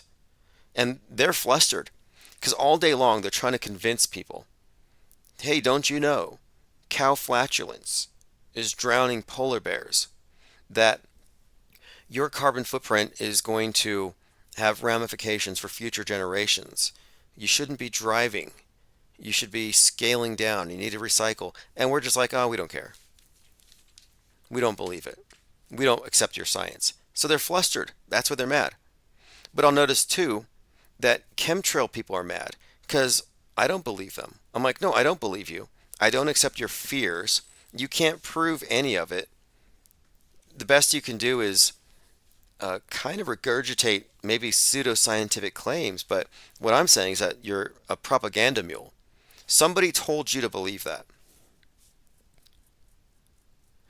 Jake M says, I don't believe in climate change. You don't believe in climate change, but you believe the climate's changing. You don't believe in climate change because liberals believe that, but you believe in chemtrail climate change because you're not a liberal. You see, autohoaxology axiom 47. If it's any of these big things, any of these big narratives or stories we're told, if it's bifurcated, if you can choose if you can choose your reality, it's fake. Like you shouldn't be able to say, well, yeah, I do believe that the world is getting worse, the climate's getting worse, but I'm pretty sure it's a government agent doing it. That's a right-wing position. But you have the same conclusion if you're on the left. Yeah, I think the weather's changing. Climate's changing. People are being displaced. But that's because of SUVs and all these Republicans. You're just using a different scapegoat for the same phenomenon. But the other common denominator, other than scapegoat and the phenomenon, is that you're both claiming something to exist that doesn't exist. Like you're both basically lying to yourselves.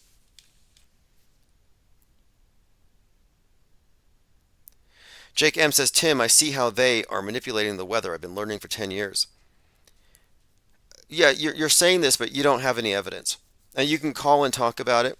I would debate you in person. You have zero evidence. And what's more is the weather manipulation theory or claims serves the power elite. They need you to believe that there is this phenomenon of man destroying the world and man needs to be restrained. Like, what is the solution to the problem? Well, regulate the private sector. That'll solve climate change. What is the solution to this? Ultimately, it's that man needs to be constrained. And I don't think that anthropogenic climate change is a thing. But there's a reason why you believe it, and I think part of it is you have a certain amount of bandwidth. Like, how much attention can you give to your own life? How much do you need to give to viable threats? Like, you lock your doors, you buckle up, you are making decisions with safety in mind, obviously. And these are important things. It deserves your attention. But do you need to give bandwidth to stuff that doesn't exist?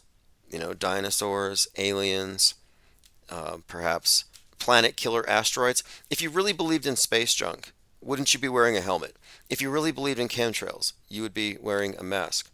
But what's more, you're believing in something that you don't have evidence for, and do you have room for it? Like, I don't really have room to care about hypotheticals like that. It doesn't concern me. Jake M says, what happened in Dubai a couple months ago? Major flooding. I would do this. If we were debating, I would say reframe your question as a statement. Because one of the dishonest tactics of the chemtrail believer is to make claims by asking questions and shifting the burden of proof. I don't know what that is. What is it? You tell me. But you're saying you don't know what it is, as though it's not known. So you said, what happened in Dubai? It's like, oh, what? Nobody knows? There's not an answer? Are you the first person to ask that? What is the answer? And why are you asking me? You should be telling me, a couple of months ago in Dubai, chemtrails caused a flood. Make an affirmative statement. Don't hide behind a question mark. That's a bad faith question. Now, he says, I'm typing on a phone, dude. Seeing if you have an answer. I know what happened. Well, then tell us. This isn't a game. You're not the Riddler. This is what Q does. And I was annoyed by Q at the very beginning. Oh, he's just asking questions. Just asking questions is not exactly the same thing as seeking answers. I can ask questions, but I'm not going to collect questions, just sit there like I'm the Riddler. Like, oh, I'm just asking questions. I'm like the Sphinx. I'm just here to puzzle you with riddles. No, if you're not the Riddler, you shouldn't just be asking questions. You should be finding answers for these questions, not treating these questions as unsolvable or unsolved. I'm trying to help you think, bud. It's all out there. No, I don't need your Socratic method of breadcrumbing me and leading me to Trutherville, which is what they do. They say, I don't know what does this. Do your own research. And then they give you a few links, and before you know it, you're in an echo chamber of people who are all terrified of cirrus clouds. I think that the honest approach is to say, weather weapons were used in Dubai to cause a flood.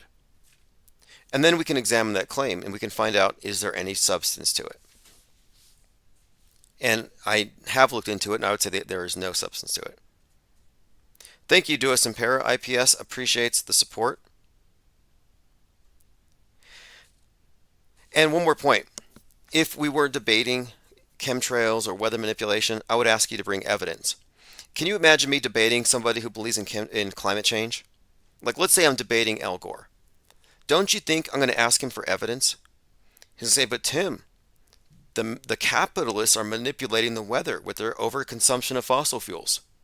They're not paying enough taxes. They're manipulating the weather, and they're going to cause the ocean levels to rise. And I would say, well, where's your evidence, Al Gore? Can you provide it? So here you are saying, Tim, they're manipulating the weather. They're controlling it. They just caused a flood in Dubai. Okay, well, show me your evidence. And if you fall short, like Al Gore would fall short, then I'm under no obligation to believe you. But then my question is, what's your incentive? Because Al Gore has something like I think it's 16. He has like a $16 million air conditioning bill. So he's doing it because he's getting paid. Al Gore is making bank on the scam. Are you making money off of it? Are you profiting off of this? Because I can see his incentive. Al Gore makes a lot of money off of scaring people about the climate. But what is your incentive? Are you warning people? Like, warning everybody, get better umbrellas. because they can flood us with these airplane contrails. Like, are you warning us? Are we supposed to take action? Are you a PSA? I'm a walking PSA. Just letting you guys know you didn't know. Yeah, that can fry your brain, that 5G tower. Those clouds aren't real clouds. That's toxic. That's aluminum, barium, and that will give you Alzheimer's. And then that over there, and you just walk around. Just I'm just being helpful, letting you know that if you're not paranoid, you're not paying attention.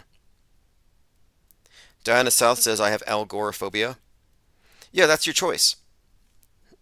Agoraphobia, be afraid to go outside because of climate change or chemtrails, or like algoraphobia. Fear the person who's trying to push the fear on you. So just to round this out, I would argue that any chemtrail pusher is a propaganda mule for alternative media. And they're saying the same exact thing as the chemtrail believers. Mango says, I just shared the new Wonka with my real mom. It's a good movie. Oh, there's a new Wonka. I'll check it out. I want to see if it has any connections to Elon Musk, who's got some Willy Wonka built into his personage. He's a combination of Wonka, Von Braun, Constantine, Iron Man, and Henry Ford. But the Wonka has a lot of interesting connotations when you get into the subterranean travel through the tunnels, combine that with Hyperloop. And Musk drew this connection to himself by purchasing Willy Wonka's home. One is born, lives their life. I have a couple clips here I was going to play. I want to go through my notes though. A few more things. We already covered this one. 9/11 made Francis Ford Coppola abandon Megapolis. Again, I'm just pointing this out, that the fact that he abandoned it over 9/11, and then he puts it out again, and it has space junk from a Russian satellite being a big part of it, and then we have the space junk from a Russian satellite just now making the news. Highly, highly significant. No coincidences on the world stage. Like, there are coincidences. There are meaningful coincidences, there are meaningless coincidences.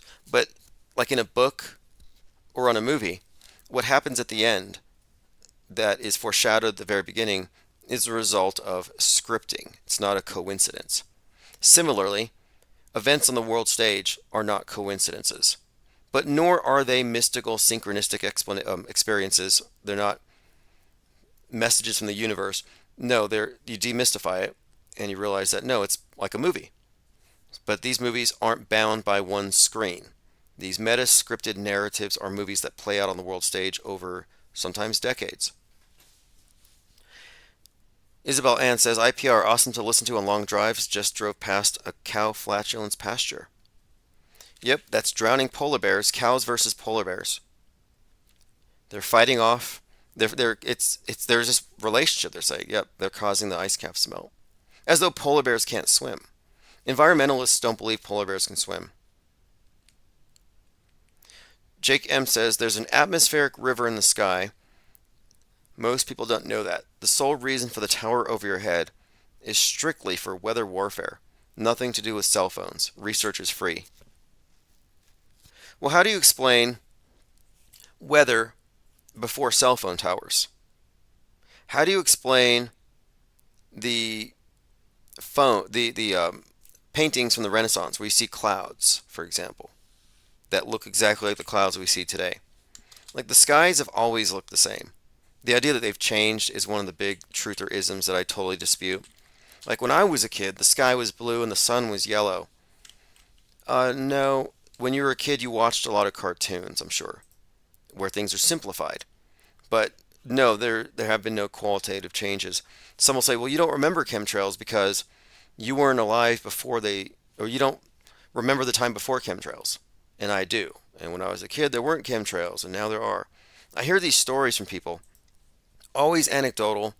I don't know what the purpose is behind lying.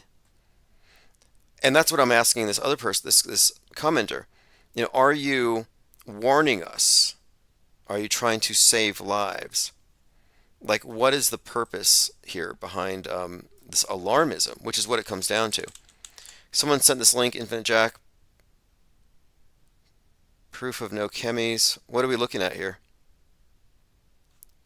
I'm not sure what we're looking at, but there's one point here that I will raise in the debates that no one has an answer for, and that is the predictability thing. How come you cannot predict chemtrails? Can you tell me, like, let's just say between now and 4th of July, will there be chemtrails over your head? You would have no way to answer. You would say, I don't know. Depends on if the Illuminati put in the order for them to spray us on this day. Maybe they won't spray us on the 4th of July because too many people are outside. I hear this stuff all the time. Like they switch it on and off, but they cannot predict it. But if you were to ask the question a different way, will there be contrails this day? You can find meteorological data and websites that will tell you whether or not you will see contrails on those days. And they're basing it not on paranoid speculation about secret government operations, they're basing it on climate. And it's that simple. Infant Jack said one plane and no CT, one width. Okay, I see what you're saying. Yeah, this is a common one. Well, they'll show you two planes at different altitudes. One has a quote trail, a spray, one does not. And this is solely a byproduct of altitude. Contrails are not a spray. It's the result of hot air. But no, you do not have you don't have the correct answer there. Altitude, the sky is not homogeneous. And this is saying that some are spraying and some aren't. Another problem with that whole proposition is the spray itself, the quantity, the volume that would be required to go across these vast distances could not be held in a single airplane. But hot air can leave trails in the high altitudes as long as it's up there. So I see what you recorded, but again, I think you're right. It's an altitude temperature thing. But a lot of people will try to um, provide explanations and like look, you're going to have to really start with the official explanation, whether you like it or not. You have to know the other side to debate against it. And the other side, yeah, this makes sense. So the other plane, if you look at it, it's actually much higher. And the difference is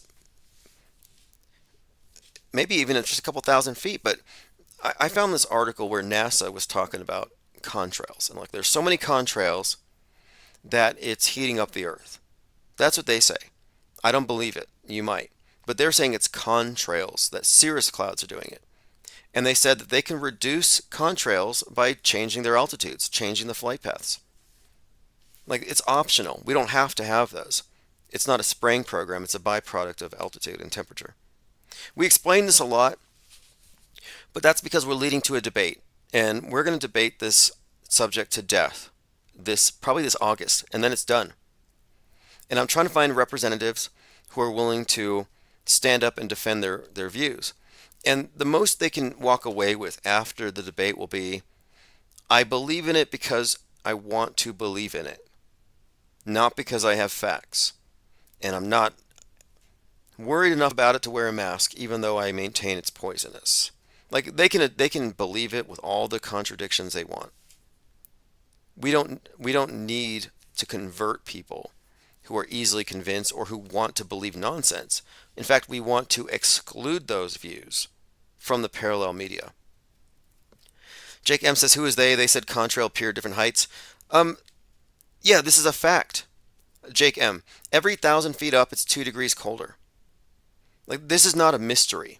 Contrails are a well understood phenomenon, and they have been mislabeled by bad actors who are misguiding free thinkers or skeptics of mainstream media into the alternative media realm. And so, what I'm saying here is that your knee jerk rejection of contrail science is actually reality denialism. Like some will say, oh, you can't. One person accused me of basically being like NASA, since I agree with them about contrails. It's like, well, I also agree with NASA that the sky is blue. You can't just knee jerk take the opposite position. And chemtrail theory is an anti-position. It's a reactionary. You didn't arrive at that organically. And it's the diametrical opposite point of view of chemtrail, of climate change. Climate change, chemtrail.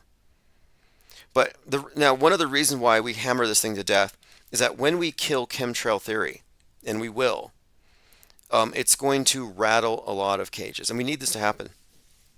We need a lot of the people who've been promoting this for years to be flustered trying to backtrack. And recently I confronted Witsit Gets It about it. And I revealed that he will employ whatever logical fallacies, gish gallop, filibustering, and word salad he needs to make a point. He's not a logical person. He he actually employs what's called the fallacy, where he spouts logical fallacies as though it makes his case, which it really doesn't. But I had a feeling that he would be afraid to answer me because I would be able to expose that he's dishonest, and I did. Jake M., you're not a meteorologist, so I'm not going to accept your expertise on the conditions of the atmosphere or the reasons why the clouds appear as they do, or I'm not going to accept your rejection of anthropogenic cirrus clouds and what causes them. The fact that they are predictable and your chemtrails are not already debunks your claim. I don't have to debunk what hasn't been bunked, whether it's a Mandela effect or a chemtrail fantasy or a climate change fantasy. Your your fantastical explanation for the weather and all this stuff doesn't get a seat at this debate table unless you bring evidence, and you have not. Violet Pengon says, Jake M., is your house weatherproof? Yeah, are you wearing a raincoat? Do you have an umbrella? Do you have a life preserver for weather manipulation? Because they might Dubai your town. They might fly some planes over and spray the clouds, and you have a flood. They'll turn on HARP and point it at you. Space junk helmets, life preservers, PPE, masks can never be safe enough from all the things to be afraid of. Jake M. says chemtrails are predictable. You're 100% wrong. Okay, then predict them. If they're predictable, predict them. And if they're predictable, you're basically saying bad guys are going to commit a crime in a few days. It'd be like saying, I mean, you are saying that the bad guys are going to dump poisons on a bunch of children at barbecues on this 4th of July weekend. Because that's going to happen. People are going to be barbecuing on the 4th of July, and airplanes are going to be flying over. And in your view, that means that they're going to be poisoned. If you can predict that, then why aren't you calling the cops? Hey, on this 4th of July weekend, there's going to be a lot of us outside, and we don't want to be poisoned. So I'm going to just let you know that there's a biological warfare operation going on against the Geneva Convention, genocide, and it's from the airports. Like, you're not going to do that because you don't care about the children, or you don't care enough. Like, at least you could do is mask them or pass out flyers, I suppose. I guess I'm very disappointed that chemtrail believers never quite become the activists that the climate change nutters are. But anyway, you're not a meteorologist and your claims are baseless. But my only interest really here at this point is wondering why. Like, who are you trying to convince? You're not going to convince skeptics. So you're in the wrong place if you think you're going to spread your fearful interpretation of mundane phenomenon. You're not going to spread paranoia and superstition here. You're not going to get any traction. Like, we're not scared like you are. So you're going to have to find another group who are more receptive to collecting fears to showcase their truthiness. Because being a truther is having a large collection of things to be afraid of that nobody else is afraid of. It's almost like sin. You're like, oh, that's sinful, can't say this on that day, can't do this. Like sin, superstition, it just seems like a whole lot of mind control. Like you got a voice in your head. So Jake M. is here attempting to convince us that there are things to be afraid of. And I'm saying the mainstream media does this all day, constantly scaring people, spreading narratives, fear this, fear that. And then I see truthers, and you guys are just as fear obsessed. And I'm not a truther. And I am distinctly, I'm making the point here. I want to make a distinction, rather, between truthers and skeptics, between believers and knowers. You are a believer. You believe something. You don't know it to be true. Believing in something doesn't make it real, but you can act as though it's real, but you don't have any evidence. And if you did have evidence, you're awfully calm about it for somebody who's making such extraordinary claims. Again, at least climate change activists walk the talk. When was the last time you did any kind of activism to save the world against this weather manipulation threat? You haven't done a thing. But anyway, I'm chemtrail fatigued. We all know it's a psyop and it tricks certain truthers who are not aware of sophistry involved in it. T Latte says when they said that CO2 from plants is different from CO2 from humans, I knew something was not right about the climate change narrative. Well, the climate change narrative, like the concept of sin being reintroduced through the virus, climate change brings about guilt, and it creates an original sin, your carbon footprint, where we are all sinners. We are all damaging Gaia. God's mad at all of us. Gaia's mad at all of us. We have to purify. We have to live a certain way. And religions have always used this construct of sin, of error from the eyes of God to correct people's behavior. And I'm saying that climate change has been used to modify behavior at scale, to regulate marketplaces, to justify people feeling guilty for being consumers, to kind of guilt them out of it. So it's all about control. So I'm just saying here, like I'm inoculated against mind war. I don't buy into any of this stuff. Nobody's going to control me by trying to scare me or convince me that I'm a CO2 carbon super spreader and I need to stop it. So then when I have truthers who have broken free from, like this guy Jake M says, I don't believe in climate change. So you broke free from that, but now you believe in something worse. You go from the dream world where maybe not our collective carbon footprint is going to negatively adversely affect the weather to this is a nightmare scenario where the bad guys have 5G towers and they can turn on the floods at any moment. Like you live in a different world than me. And yeah, Kevin Moore, and chemtrails is chicken feed. Absolutely. And I believed in it in a half-assed way. I didn't dispute it, but I remember being told about it. Like, oh yeah, they're spraying us. What are they spraying? And I just thought it was exhaust, which was pretty bad in my view. But now that I look at it, it's like it's not even that. It's really just ice. I mean, when it comes down to it, it's really a easy to explain phenomenon, and I don't think it's bad. In fact, I find it attractive. I think it's beautiful, like watercolor in the sky. In a way, it is. Like, where are we as a species? We're living lives of, increasingly better standards of living, but we're at the point where if we're bored, we fly. Humans fly now. And you can see because they're leaving trails in the sky when they go up 30,000 feet. To me, that's progress. It's like, look, we fly now. We've transcended. And so I don't look at it with any kind of negativity or apprehension. It's uplifting. And at no point am I ever afraid of the climate or the weather being manipulated by bad actors. But I think that there's this classical thing, this traditional fear in all religions, storm gods. So I think with this new religion, they have replaced storm gods. Like you got the war god in the atom bomb. Do you duck and cover for the atom bomb? If you duck and cover for the atom bomb, then you're terrified of that war god. Do you propagate? Do you tithe? Do you give money to the Church of Global Warming? Well, you probably do. And that's because Gaia is mad at us. Another God construct. Here I am deconstructing God constructs. And I think these God constructs are based on primal fears. And I think that there's something in us that makes us susceptible to being apprehensive about the weather.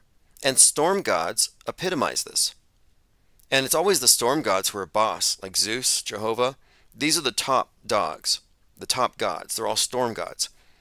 And I think these storm gods are constructs used by the elite to control sheeple, to manipulate people.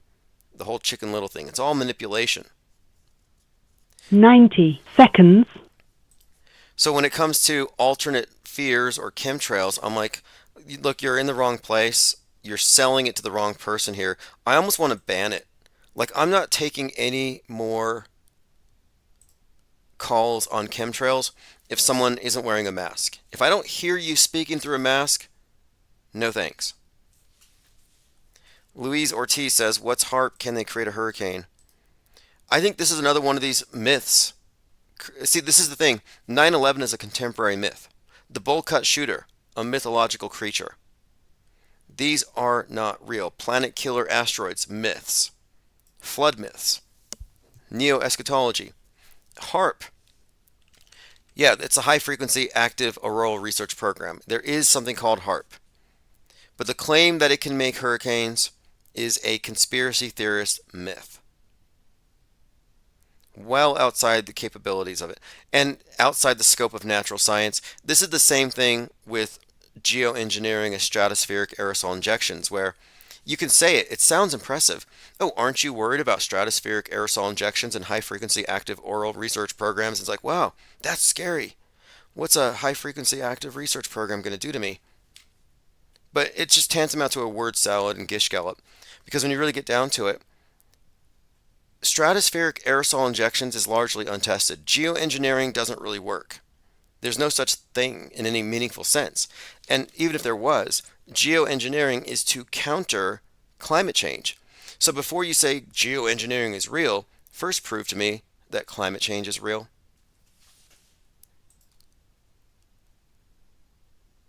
Diana South says both sides of climate and chemtrail are afraid of the planes and what the planes are doing. Let's get rid of planes. Yeah, if you believe in climate change, I don't want to see you flying. If you believe in chemtrails, don't get on a plane or you're complicit in mass murder. Like, if you're a chemtrail believer, let me know how many times you've flown and do you feel bad for what you've done? I would feel terrible. Like, yeah, I was on this plane and we were doing biological warfare, chemical warfare. We're killing Gaia, but we're also creating future Alzheimer's patients. Oh, all those children down there in the playgrounds. Yeah, as I'm up here on the plane, flying to a conspiracy theory conference where we're going to talk about chemtrails. Yeah, I'm a participant. Like, you're complicit in genocide if you fly on airplanes. If you believe in climate change or chemtrails. I don't, so it doesn't matter to me. I can fly with no guilt. But if you fall for either one of those, you're also mind controlled. You're in a box. MSM Plus. I appreciate the comments of Jake M., our resident skyphobic, but I'm letting you know that your fear has no power here. It may overpower you, but it has no influence here. Like, we're inoculated against it. You need to find mind aids patients, people with no mental immune system, and spread it there. But again, my question is, like, what is your motivation? Al Gore gets paid. You're not getting paid. You're trying to scare people. Very interesting. I find it very interesting. Like, this is a Saturday afternoon. I don't have any reason to devote my time to scaring anonymous strangers in the most skeptical think tank on earth with basic kindergarten level trutherisms that nobody here believes in. T Latte says, speaking of Alzheimer's, what do you think about the debate? Craziest thing I've seen in a presidential debate. There's been some speculation from the left-leaning podcasts I've listened to. Some suggest that this was sabotage, that they purposely had Trump and Biden juxtaposed on the screen so we could all see it very clearly and nakedly. That way there would be some kind of a demand for a replacement. They knew something was coming, though, so I kind of doubt that. If they really wanted to destroy Biden intentionally, they would have let an audience in. They didn't let anybody in. It was a closed movie set. 2-minute delays. But as far as Biden goes and his cognition and all that, I think they call it sundowning because the following day in the afternoon he did fine. They should have had the debate in the middle of the day. But a lot of the people on that side don't care. They think he can do the job and that the fact that he's truthful matters more than Trump, who was able to say whatever he wanted unchallenged. Is he faking it? I don't know. Look, to be straight honest about this, I don't know anybody that looks like Joe Biden. When I look at his face, he does not look like... Okay, Vice President Joe Biden looked like a normal person. President Joe Biden does not look the same. There's a qualitative difference. And I don't think a facelift explains it. Not one bit. I mean, it looks masky as hell. It looks like a mask. And I understand makeup and lighting, but his facial expressions, the way his face creases, it doesn't have the elasticity of the face of an 80-year-old man, but it looks more like a movie prop, a movie. It looks like a Halloween mask. I mean, it's really bizarre. And so I guess the question here is things being as staged as they are, as manufactured as they are, they could not allow, I don't think they would allow for any major glitches in what they're rolling out. So I would kind of suggest it's more likely it's somebody with a Joe Biden mask. It's not like it's outside the realm of possibility. Look up Jonah Mendez, CIA Master of Disguise, 27 years. They could have half a dozen Joe Bidens in the room, and you wouldn't know which one's the real one. And the truth is, the real one might already have retired to Epstein Island somewhere, or some place out there. Meanwhile, this new person has moved in. And when I look, Ollie Goering says this: nose is too narrow for an 80-year-old man. Usually they get big as they age. Yeah, I wondered about that too. Does somebody in their 70s get rhinoplasty? Possibly. Possibly. I'm still somewhat convinced, and you can compare skulls. Compare the skulls of Vice President Joe Biden to President Joe Biden, and in between the two, put the head of Beau Biden. You know, Beau Biden died at 46, brain tumor, or he was repackaged and became president at 46. Who better to play Joe Biden than one of his sons? And the skull of Beau Biden aligns with President Beau Biden's skull, which is smaller than Vice President Biden's skull. Skulls don't shrink. But, it could be a double playing up the role. Again, 2 minute delay, we don't know. But I don't think they take chances. And so I'm inclined to think it's some kind of a deep fake.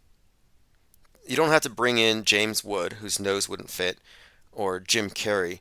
It could be anybody. I don't know. But I'm thinking, Beau Biden would be a good fit. Dinah South says, watch, the next Joe will have a bigger nose like the rubber baby eyes incident. Yeah, that's right.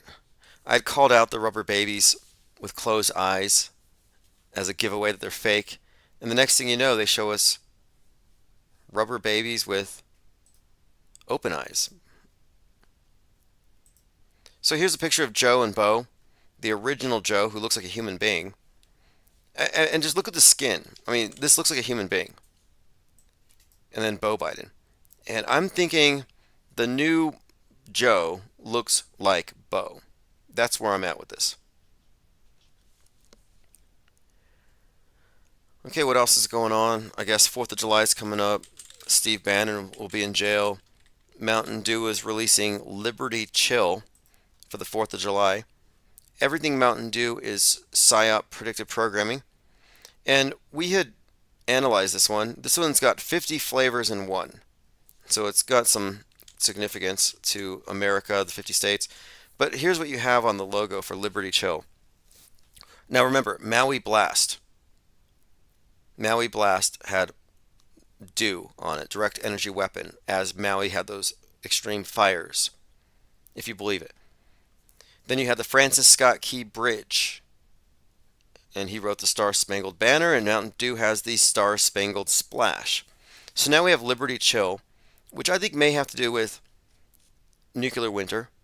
You have the Statue of Liberty on a motorcycle, and there's fireworks exploding behind her, and the crown has fallen off. She's dropped the torch, dropped the crown, and she's riding away on a motorcycle, like she's leaving. So Liberty Chill could mean that they're freezing Liberty or chilling it. Nuclear winter fallout could be implied here. I don't think I'm reading too much into it. I mean, the torch looks like a missile heading down towards the Earth. But yeah, Liberty Chill. Anyone have any thoughts on this? Seems portentous. Yep, nice obelisk there. Isabel Ann says when they developed the waterfront in Brooklyn with high rise condos, they dug up all the groundwater for underground garages. Now it floods and they blame it on climate change. Interesting. Yeah, they can manufacture it. Like every year we have summer, but you wouldn't think that the people in the news are aware of this. They're like, oh, it's June and it's hot again. Climate change. Too much fossil fuels being used. You're walking around too much. Your carbon footprints. Republicans are doing this. The rich people have destroyed the climate for the poor. It's like, no, this is called summer. Okay, by the way, I did block Jake M because he was spamming us with propaganda, chemtrail propaganda. Chemtrail propagandists need to spend some time becoming investigators and researchers. Go out and do some research. You tell me to go outside and look up, I do. Go photograph some of the stuff. Go to the airport. Talk to the DHS. Record it. Sue the airlines. Take action if you really believe in it. But no, I'm not interested in believers and what they believe. I mean, I might as well let in, unicorn spotters and Bigfoot enthusiasts into the conversation. And ISS, I saw the ISS yesterday. Oh, really cool. Join us. Nope. If we let in every bearer of false witness, it would dilute the truth. It would dilute our perspective. There's not enough. We could scale this up. It's not like this is a tiny ivory tower thing. We can scale the parallel media to as many people as can possibly arrive here. I mean, it's just a matter of refusing to believe anything on the screen that's not attended by facts and suspending judgment. Very easy to do. Minor tweak. But we can scale it up endlessly, but we're not going to be able to do it until we make a firm distinction between believers and seekers. And so if you're a true seeker, you're not going to content yourself with spreading rumors about what might be the case. You're going to get to the bottom of it. Thrustazar says, I saw Jim Carrey playing as Tony Clifton. Oh yeah, okay. Tony Clifton, I remember that character. This is from Andy Kaufman. There's this conspiracy theory that Andy Kaufman faked his death and and came back as Andrew Breitbart. And the timelines match up. And he did say that he would come back as some kind of someone in politics. Let's see here. Yeah, Breitbart's last laugh.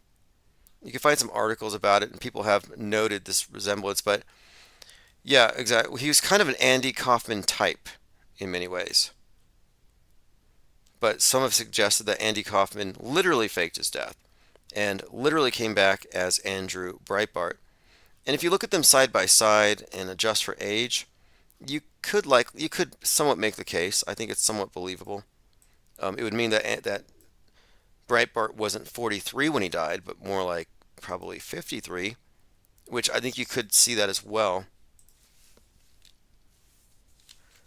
Symbius says 33 in the Mountain Dew logo. Let me take a look. 2 pentagrams, you got the obelisk. And yeah, the Statue of Liberty doing wheelies on a motorcycle, dropping the torch and crown, is very concerning to me. And Liberty Chill says something like, yeah, a chill on our freedoms. Liberty will chill. Nuclear winter. That's kind of what I'm thinking. Yeah, MW 311. I would say, yeah, that's definitely 33. But they have a record now, so we're watching the Mountain Dew. They have an inside scoop. I believe there was even another one, a Mountain Dew, that had some kind of a blackout theme to it. Let's see if I can pull it up here. Oh yeah, Pitch Black. Mountain Dew Pitch Black. Yeah, they're heavily tied into the PSYOP entertainment complex. Okay, let's see what else we have here. Going through your comments. Amazing how when you go against something, a lot of its defenders show up like it's got an immune system. It used to be the case there'd be some shooting and would be online live, like, oh, this is fake. And you'd have people saying, you can't call it fake. You can't say crisis sector. What about the families? Would you say that if the family was right there? We have these advocates who would flood the chats trying to control what we think. That's why we have wrenches to ban these people. We want to ban the people who think that they can come in and tell us what to think, even though they're anonymous and we don't know who they are. It's like some anonymous propaganda mule spamming the chat wants to direct the conversation and the thoughts of 200 people based on anecdotal, paranoid rants. Like, no, that's not actually going to work here.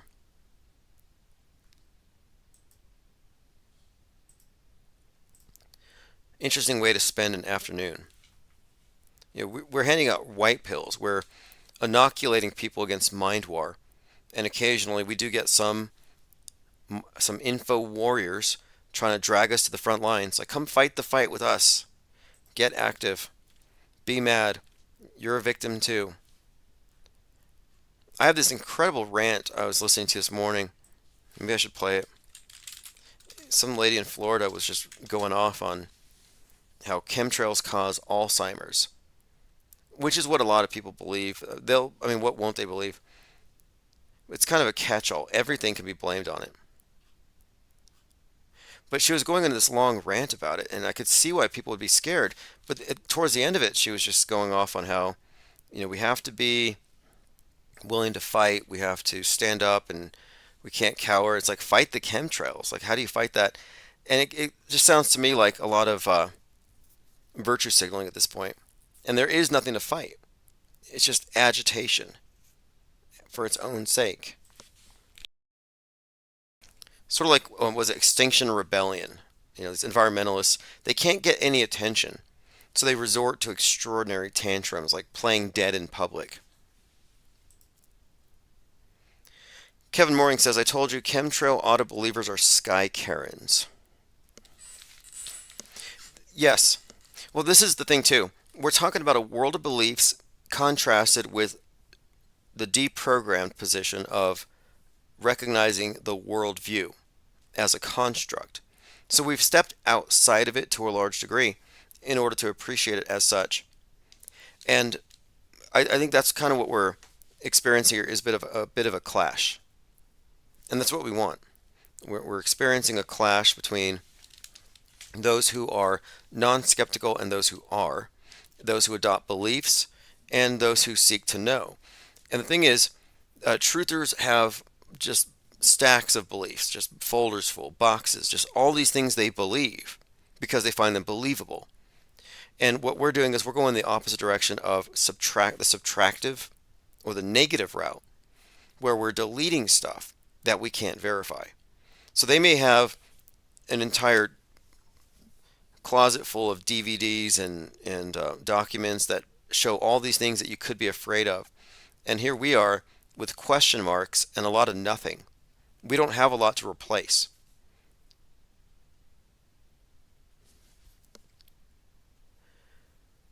And I also think, too, that part of the belief in chemtrails is victim consciousness. Like, we're victims. We are victims, so let's have solidarity against them. So this we are victims. Same with the climate change people. We're victims of the right wing, of the capitalists. We're victims of the rich. So this victim consciousness is part of the polarization because you're victimized by the other side. Climate change people, victims of climate change, are victimized by the rich people, rich capitalists. The chemtrail affected are victimized by the government, by secret government programs. You see how that works? Right wing versus government, left wing versus private sector. And I think it's helpful to expose this because when you expose the structure, then it's easy to step outside of it and to stop believing in it. But if you don't see the structure, if you're still inside of it, yeah, you might be stuck in your chemtrail box and you're gonna be mad at me because I'm saying it's bullshit, which it is. I'm calling you paranoid, which you are. I'm calling it a phobia, which again, it is. It is a phobia. And it is nothing to be proud of. You shouldn't virtue signal for it. In fact, you're losing the intellectual and moral high ground when you spread rumors about non existent threats. Like, it's not virtuous. It's actually as bad as the mainstream stuff. Propaganda mules are not welcome here. Weaving spiders, come not here. Isn't that what it says at the Bohemian Grove? Kevin Mooring says they say all the government docs leaked it, but they don't trust government docs on JFK. Yeah, Gets It had an argument for chemtrails. He said, "Of course I believe in chemtrails because secret government documents talked about it and the Air Force talked about it." Oh, I see. But they only trust them if they're leaked. So this is a trick. Left wing believes government. Government speaks the truth. Government is the voice of God. The right wing doesn't believe government, but they will believe anything if they find it for themselves from an alternative source or if it's leaked. So they don't believe the government lies, but if it's leaked, they assume it's true. It's reverse psychology.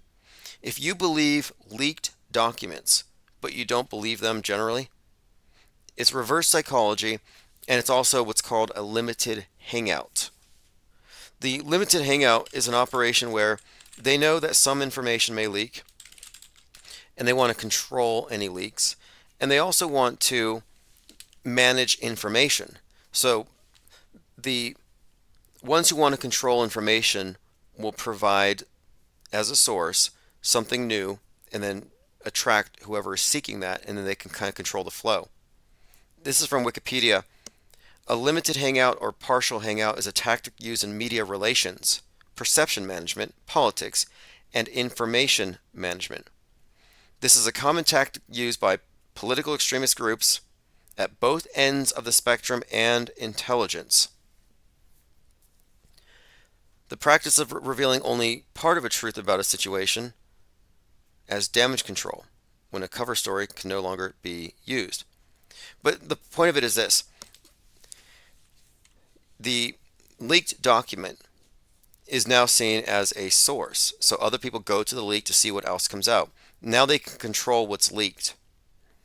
And they can control anybody who gets that information. Now they know who has it and what the spin is on it. And then they can create an entire community of people informed about this and then direct it accordingly. And prevent them from ever finding the entire truth about it. But the tactic here is pretty clear. You hang out a clue and let them do their own research. When a truther says, do your own research, they're not saying, do a thorough explanation of the facts, do a rigorous scientific exploration here, make an effort to document it all and provide sources. When they say, do your own research, they're like, here's a rabbit trail, follow it.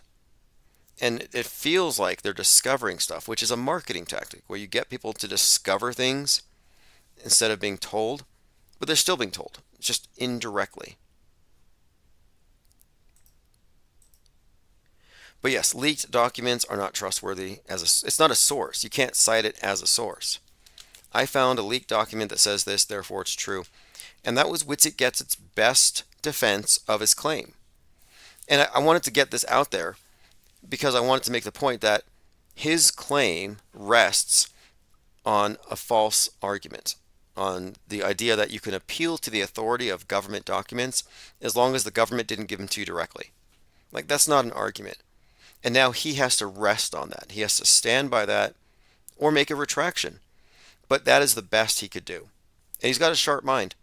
And if the best he can do is cite a government document, then I have to ask you, why is that any more believable than climate change science, which governments do believe, and they implement their belief into policy? Kevin Mooring says WikiLeaks. Oh yeah, WikiLeaks. WikiLeaks created this whole Q phenomenon. The whole idea of do-it-yourself media, the people's media, has always been controlled. And WikiLeaks is this false savior for them. Oh, this is the truth they don't want you to know. Well, how come WikiLeaks doesn't dox crisis actors? How come it doesn't expose the metascript or the real purpose of predictive programming? How come it doesn't explain the extent of the fakery or any of this stuff? There's nothing in WikiLeaks that goes outside of the MSM controlled box? Nothing. There are no clues. If you went through everything that was, quote, leaked, you would never arrive at the truth.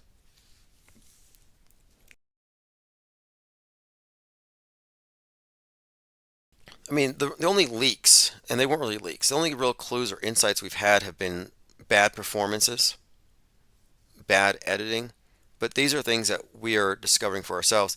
And some would say, I remember early on in this conversation about the flat earth and fake NASA, people would say, well, maybe they want us to know. So they're doing special effects, they're doing bad effects, that they're intentionally making it bad to let us know.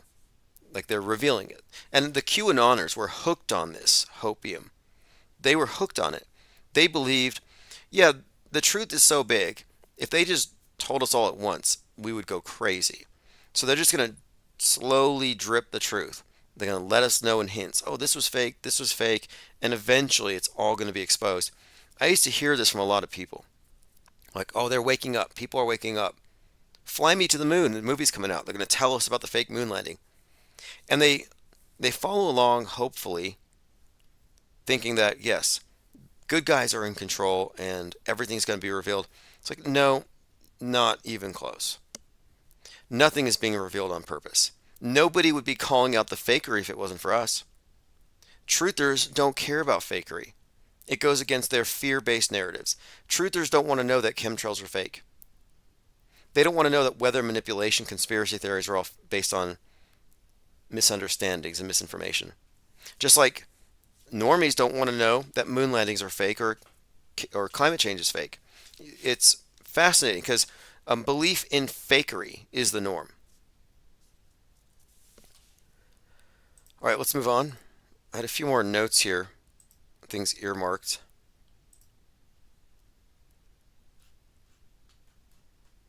They blocked likes on Twitter, and I find that to be highly annoying because I used to use the likes on Twitter to earmark things that were worth talking about.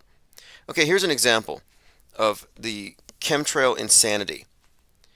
Wall Street Apes says this is not a conspiracy theory anymore. He has 425,000 followers. See, you don't get to have 500,000 followers unless you're willing to push propaganda. Okay, and it looks like some people are having issues with sound. That's weird. No longer a conspiracy theory. Former senator confirms that there are toxic chemtrails harming your health. You better wake up and fight now. Now, funnily, Kevin Mooring had said that the chemtrail people are sky Karens. Well, let me play this clip from Karen Johnson, who is claiming that chemtrails are killing us, poisoning us, and we have to fight against it. My name is Karen Johnson. I served in the Arizona State Legislature for 12 years. I was in the House for 8 of those years and in the Senate for 4 of those years. When you see a plane fly overhead, there's a trail that leaves the end of that plane, and it goes from one horizon all the way to the other as the plane flies across, and it begins to filter out and cover more and more of the sky in kind of ripples. It widens out and fills the whole sky. I mean, how could anybody think that that was the case, and then to live and to be underneath that? Now, let me stop her there for a moment. What volume of a substance would you need to go from horizon to horizon for just miles and miles and miles? But she's not mentioning the official explanation. She's not mentioning, like, oh, what is this? What is the spray? It's a mystery. No, it only occurs. Maybe she doesn't know this, or I would actually venture to say that chemtrail believers don't know this. What percentage of flights have contrails? And this is just observational data. Out of all the planes that you see flying, what percentage of them have it? Well, according to this, 18% of flights. They only appear above 20,000 feet. When it comes to persistent ones, there are many answers, but and again, 18%, only 18% form this. And why is that? Is it 18% are using the button that says chemtrails, 18% are participating in the program? No, it's because only 18% of the time are there conditions conducive to the formation of the trails. This is all faulty causality. And now, when the chemtrail believer says they spray a line and then it spreads out across the sky and covers the whole sky, prove it. Take a video of it. This is one of these things, these mantras. They all say it. Oh, I was watching these streaks in the sky, and then by the end of the day, it was gray and the sun was blotted out. Like, you're lying. At this point, you're lying to yourself, and now you're trying to infect us with your lies. You need to go ahead and get evidence for these chemical warfare incidents which you're citing. And know that whatever is in that is falling down upon you and upon your animals and upon the earth. And I mean, it's frightening to me. It's frightening to me. She's scared. Like that commenter, they're scared. Poor Bambi. Did you say that poor little Bambi was huffing the... Bambi's got chemtrail lung. How frightening. Put a mask on Bambi. And if people don't start really waking up and facing the fact that we've got people that are doing terrible things to us, and we had better wake up and fight. We must wake up and fight. Fight back now. Fight back because we're being victimized. Wake up, wake up. This is where you go from being a sleeping blue pillar to a red-pilled truther living in a nightmare. Now you just have 50 more things to be afraid of. And she said, I am frightened. I bet she is frightened. She's afraid to go outside. I mean, I'm the mom of 11 kids. I've got 35 grandkids. I mean, I've got a stake in this. I care about what is going to be left for my children. I care about it, and I'm extremely worried about what is going to be left to them. These kind of linings. She's extremely worried. Now, this is like 10 years old, 20 years old, this video. I hope her grandchildren have survived. Off the charts about why is this happening? Why is this being allowed to be sprayed continually all over the United States? Again, why is it being allowed to be sprayed is a loaded question. Sprayed is a very specific term being used here. It is not a, quote, spray. And what are they spraying? That loaded question is truther bait. And it has caught so many truthers, or so many people, so many inquisitive people, and it turned them into truthers. All over the world. Who is paying for this? I mean, the incidence of Alzheimer's has just skyrocketed, which evidently has to do with an accumulation of aluminum in the brain cells. I mean, I think almost every family has been touched by a member as they... Now she's blaming Alzheimer's on chemtrails, so it's not chemtrail lung you got to worry about. But is this even true? Again, is she telling the truth? Maybe she believes that she's reciting things she believes to be true, but does she know these things to be true? And if you really believed it, again, you'd be wearing a mask. You'd be locked down. Like, I would be way more worried about catching Alzheimer's from an airplane than from catching COVID from someone not wearing a mask. Like, I'm sorry, I can deal with a cold once in a while, but I don't want to lose my mind. So what can I wear to protect myself? You know, I can handle the flu. I don't think I can handle Alzheimer's. Kevin says chemtrails are like climate change before auto believers on both sides. Yeah, it's a parallel belief. And I have many examples of these. It's a parallel. All right, now, again, she's scared. I don't doubt that she's scared. They get older having Alzheimer's. And it's a horrible disease. And to say that, well, this just came because people drank soda pop out of aluminum cans, you know, when my father passed away with all... Anyway, really intense music. She's scared. We're all going to die, but this video is like 30 years old and nothing has happened. But my point being, again, as you all know, this is based on lies. This is lying through logical fallacies, conjecture, rumor, pretty much lying. This person posts these pictures of a normal sky, but angry-faced emojis. Weather modification, June 28th. They're calling it weather modification. And then someone else posts a link here to cloud seeding. Well, cloud seeding and condensation trails are two different phenomenon, but they conflate them. I'll be like, look, chemtrails don't exist. They'll say, oh, what about, are you denying skywriting? Are you denying crop dusting? Are you denying cloud seeding? No, I'm not denying these things. But you are conflating these things because you're promulgating a belief system that spreads through misconceptions and lies. All right, let's continue through our comments here. Again, we're killing this one. I know it. We're killing chemtrails. We're nailing the coffin shut soon.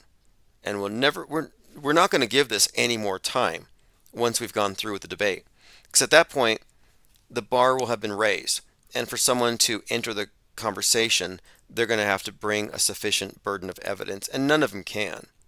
None of them will. But we're going to bring an end to this. That way people can cite our work. We will have an IPR deep dive on it.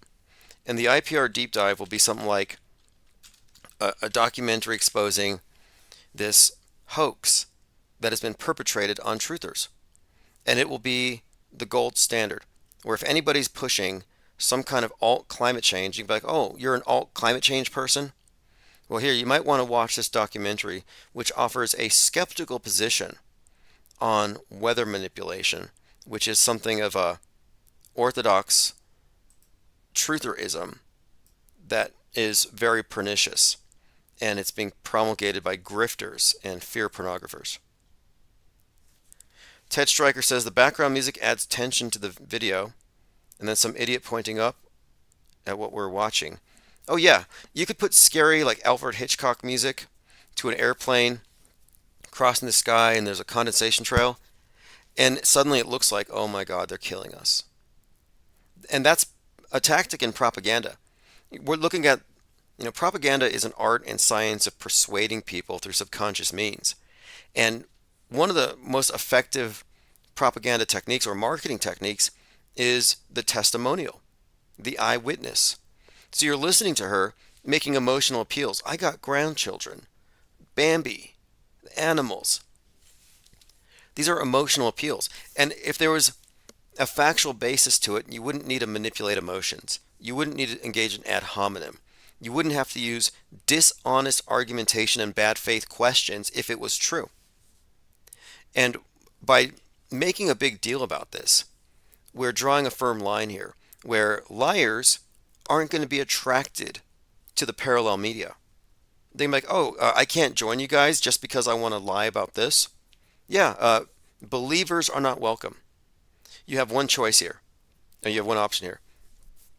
If you want to join us, you're going to have to take your belief and investigate it, and then determine if it's true or not. If you can't determine it to be true, you're going to have to suspend judgment until you find something to substantiate it. But promulgating false beliefs is not an attribute that we're going to see among this new crop of media skeptics, which we are really the ground zero for. And the objective is to metastasize this.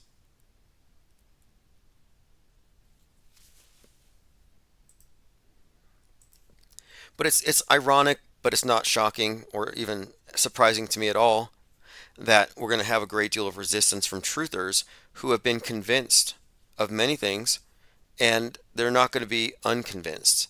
And this is one of these things that Mark Twain, I think, said, easier to fool a man than convince him he's been fooled.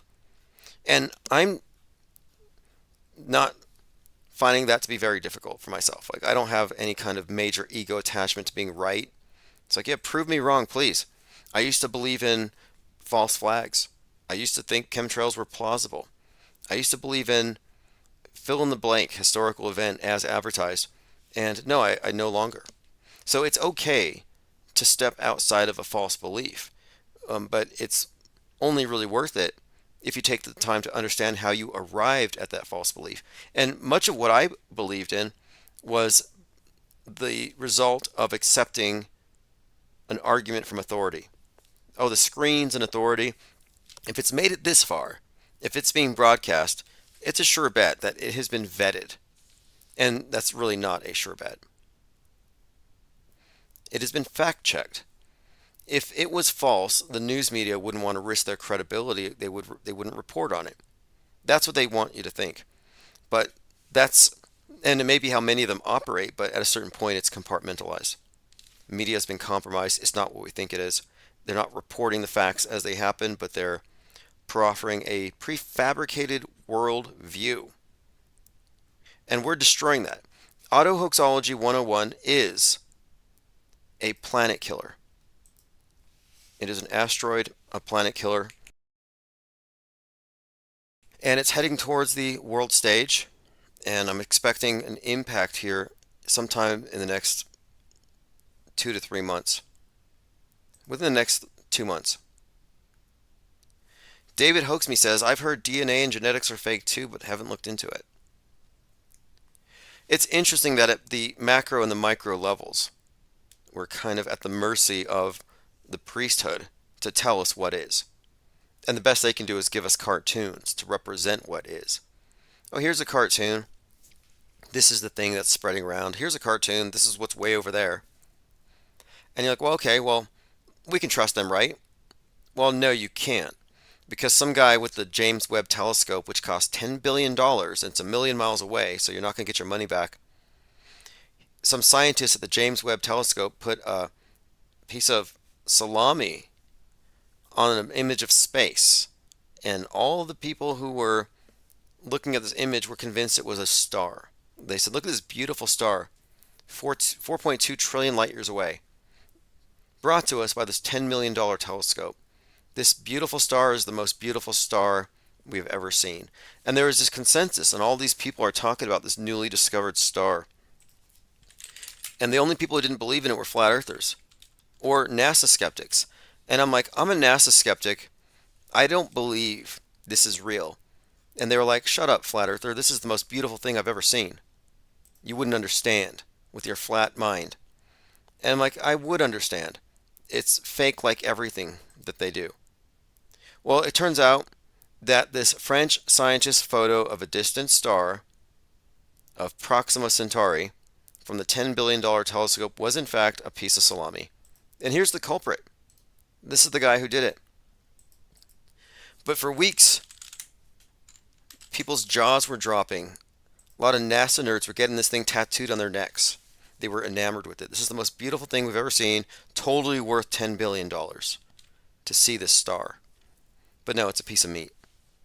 So I'm just saying, if the brightest minds in the world can be fooled by something like this, then it means that the authority of the screen needs to be challenged. It's flimsy. It can be hijacked. They can put anything on the screen. They could say this is they could tell you anything and people just believe it. It's like they have direct access to your subconscious. Like, no, this isn't a piece of churroso in space. This is actually COVID-24. It's a new strain. Lock down. Put on a mask. And people would. Being scientific means believing the scientists, even when they lie. Being scientific means you live in the end times. If you don't believe the science.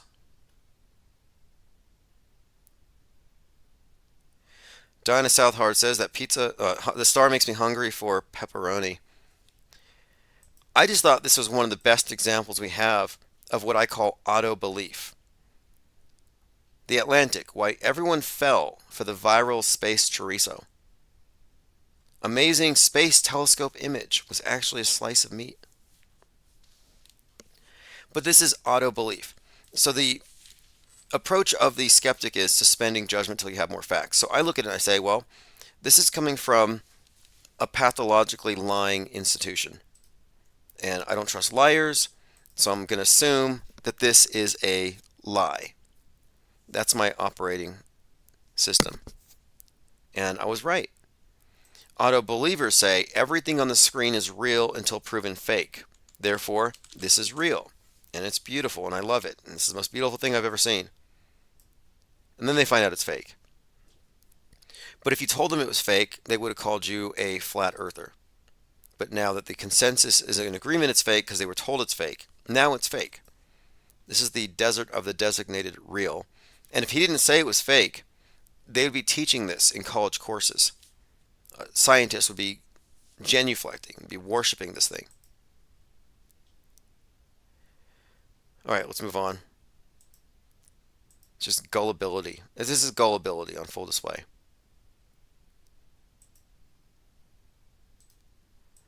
All right, 6/29/2024, Infinite Plane, Saturday. I sent out live stream notifications and archives last night. For the last 3 days, we had a bunch of live streams I hadn't uploaded, so I think I must have put up like 8 hours of content last night. But get on the newsletter, you'll get live stream notifications. We were in Discord earlier, got into a conversation about, and I think it's fascinating to talk about synchronicity, mind, and matter, and whether matter is a substrate of mind or if our sense of meaningfulness is just an illusion propped up by an ego, the human ego that cannot confront its own mortality, or maybe we do live in a living, intelligent universe. These are interesting conversations, and we go in Discord and we kind of sometimes go off the rails, but it's worth talking about because we're trying to arrive at something here, I think. We're trying to arrive at a clear view of things as they are, unfiltered, sans programming. Violet Pengon says maybe there are others that are salami that they didn't say was fake. Yeah, okay, that's actually a good point. Like, okay, you have the Trappists. That's an order of monks. No, it's the Trappist system of exoplanets. Large batch of Earth-sized planets found 40 light years away. And so they've shown us these 7 planets that we could all live at. They're all in the Goldilocks zone of their star. If we could just get a wormhole. And is there any reason to think that these aren't deli meats or slices of cheese? No. No. At a certain level, it's so compartmentalized. At the top of the NASA pyramid, they may be using food items to get these textures. Like this is a planet that's literally a Cheeto. This is Swiss cheese, slice of bologna. That's got to be, you know, I don't know. This one here, I don't know. I'm getting this almost looks like a pecan, like kind of a walnutty, shelly type texture. But anyway, there's no reason to think that NASA isn't faking space with food. Why would we think that this was the first time? Maybe this is just the first time they got caught. Maybe it's an inside joke and has been this entire time. This entire time it's been a joke. They've been clowning us. Let's take the most expensive telescope of all time. A $10 billion product. You know what they could do with $10 billion? I don't know, solve poverty. And they built us a telescope and then it's a joke. It's in our faces.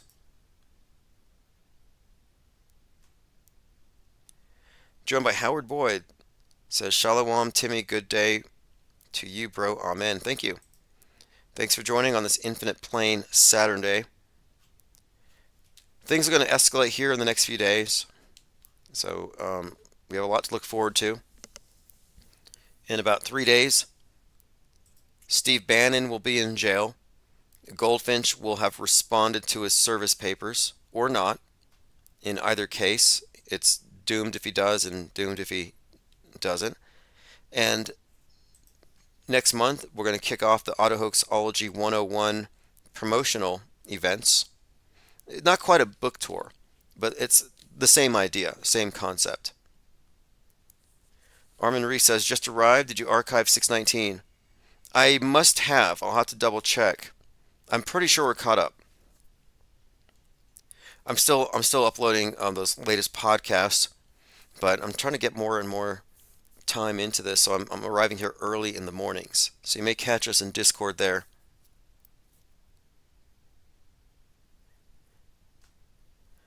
We've been having some interesting talks in Discord and Gilded seems like it's under attack. I can't prove it, but it looks like they may have found a way to mess with us. You know how Discord, they send in agents who are all hardcore Nazis in order to bring down your server. Gilded has this thing where a lot of times people's posts are being shadow banned, where other people cannot see what you're posting. And I don't know if it's targeted or not, but it occurred to me. They could be using deniable methods of messing up our conversations and breaking up our networks. They don't have to bring in live agents to spread bad memes. They could just engage in sabotage as a way of impeding our free speech. It's just a suspicion. It would be on brand, and they don't play fair. As most of you know here, Discord was contracting, or rather, FBI agents were hiring contractors to go onto Discord for the sole purpose of disrupting think tanks such as ours, discrediting them, infiltrating with bad ideas, and building a consensus against auto hoaxing. There are many who are anti auto hoaxers, and that's fine. If you're not a skeptic, that's fine, but we are. And you're not going to change us. You're not going to change this. You can't take a deprogrammed person and bring them back into the programming. And that's what you're doing. You're trying to convince people to join the mainstream church, the alt mainstream church. And we've already discredited it at its foundational levels. So alt media is not something that's going to be easy to sell on skeptics, because we're not alt media, we're not right-wing media, we're actually off-world stage. It's an important distinction. Anti-anti. I put out a post on this on Twitter and in the newsletter. It's called Anti-Anti. And the whole premise here is that the anti-position is always controlled opposition. Always. There is no instance where the reactive anti-knee-jerk position to the mainstream leads you to the truth. It never happened. Not once. It's always a controlled opposition talking point. That's why whenever there's a mass shooting, the left wing is like, oh, there goes gun culture. And the right wing says, nope, this was caused by SSRIs. And they've been saying this for decades. With selective serotonin reuptake inhibitors are causing people to pick up guns and go shoot up schools. That doesn't make any sense. But you see how it works. One side says gun culture killed those kids. The other side said it's antidepressants. Both sides agree a bunch of people died. Both sides agree in the atrocity. They differ on the interpretation, left and right. Another example of auto-hoaxology, Axiom 47, it's a bifurcated psyop. They both believe in the hoax, they both believe in the atrocity hoax, but they differ on the cause, and each side scapegoats the other side. Typical.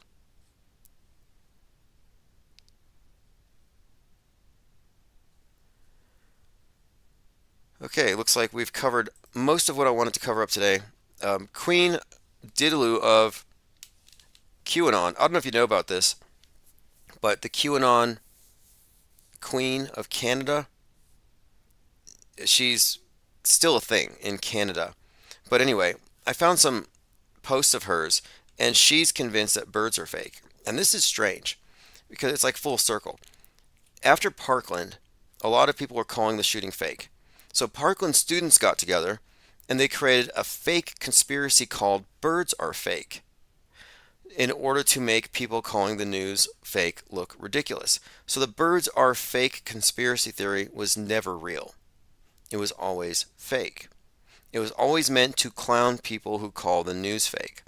So the Queen of Q, this Canadian queen, has come out saying that real pigeons have been replaced since 1995, and she shared this image of a pigeon with some electronic parts exposed in the back.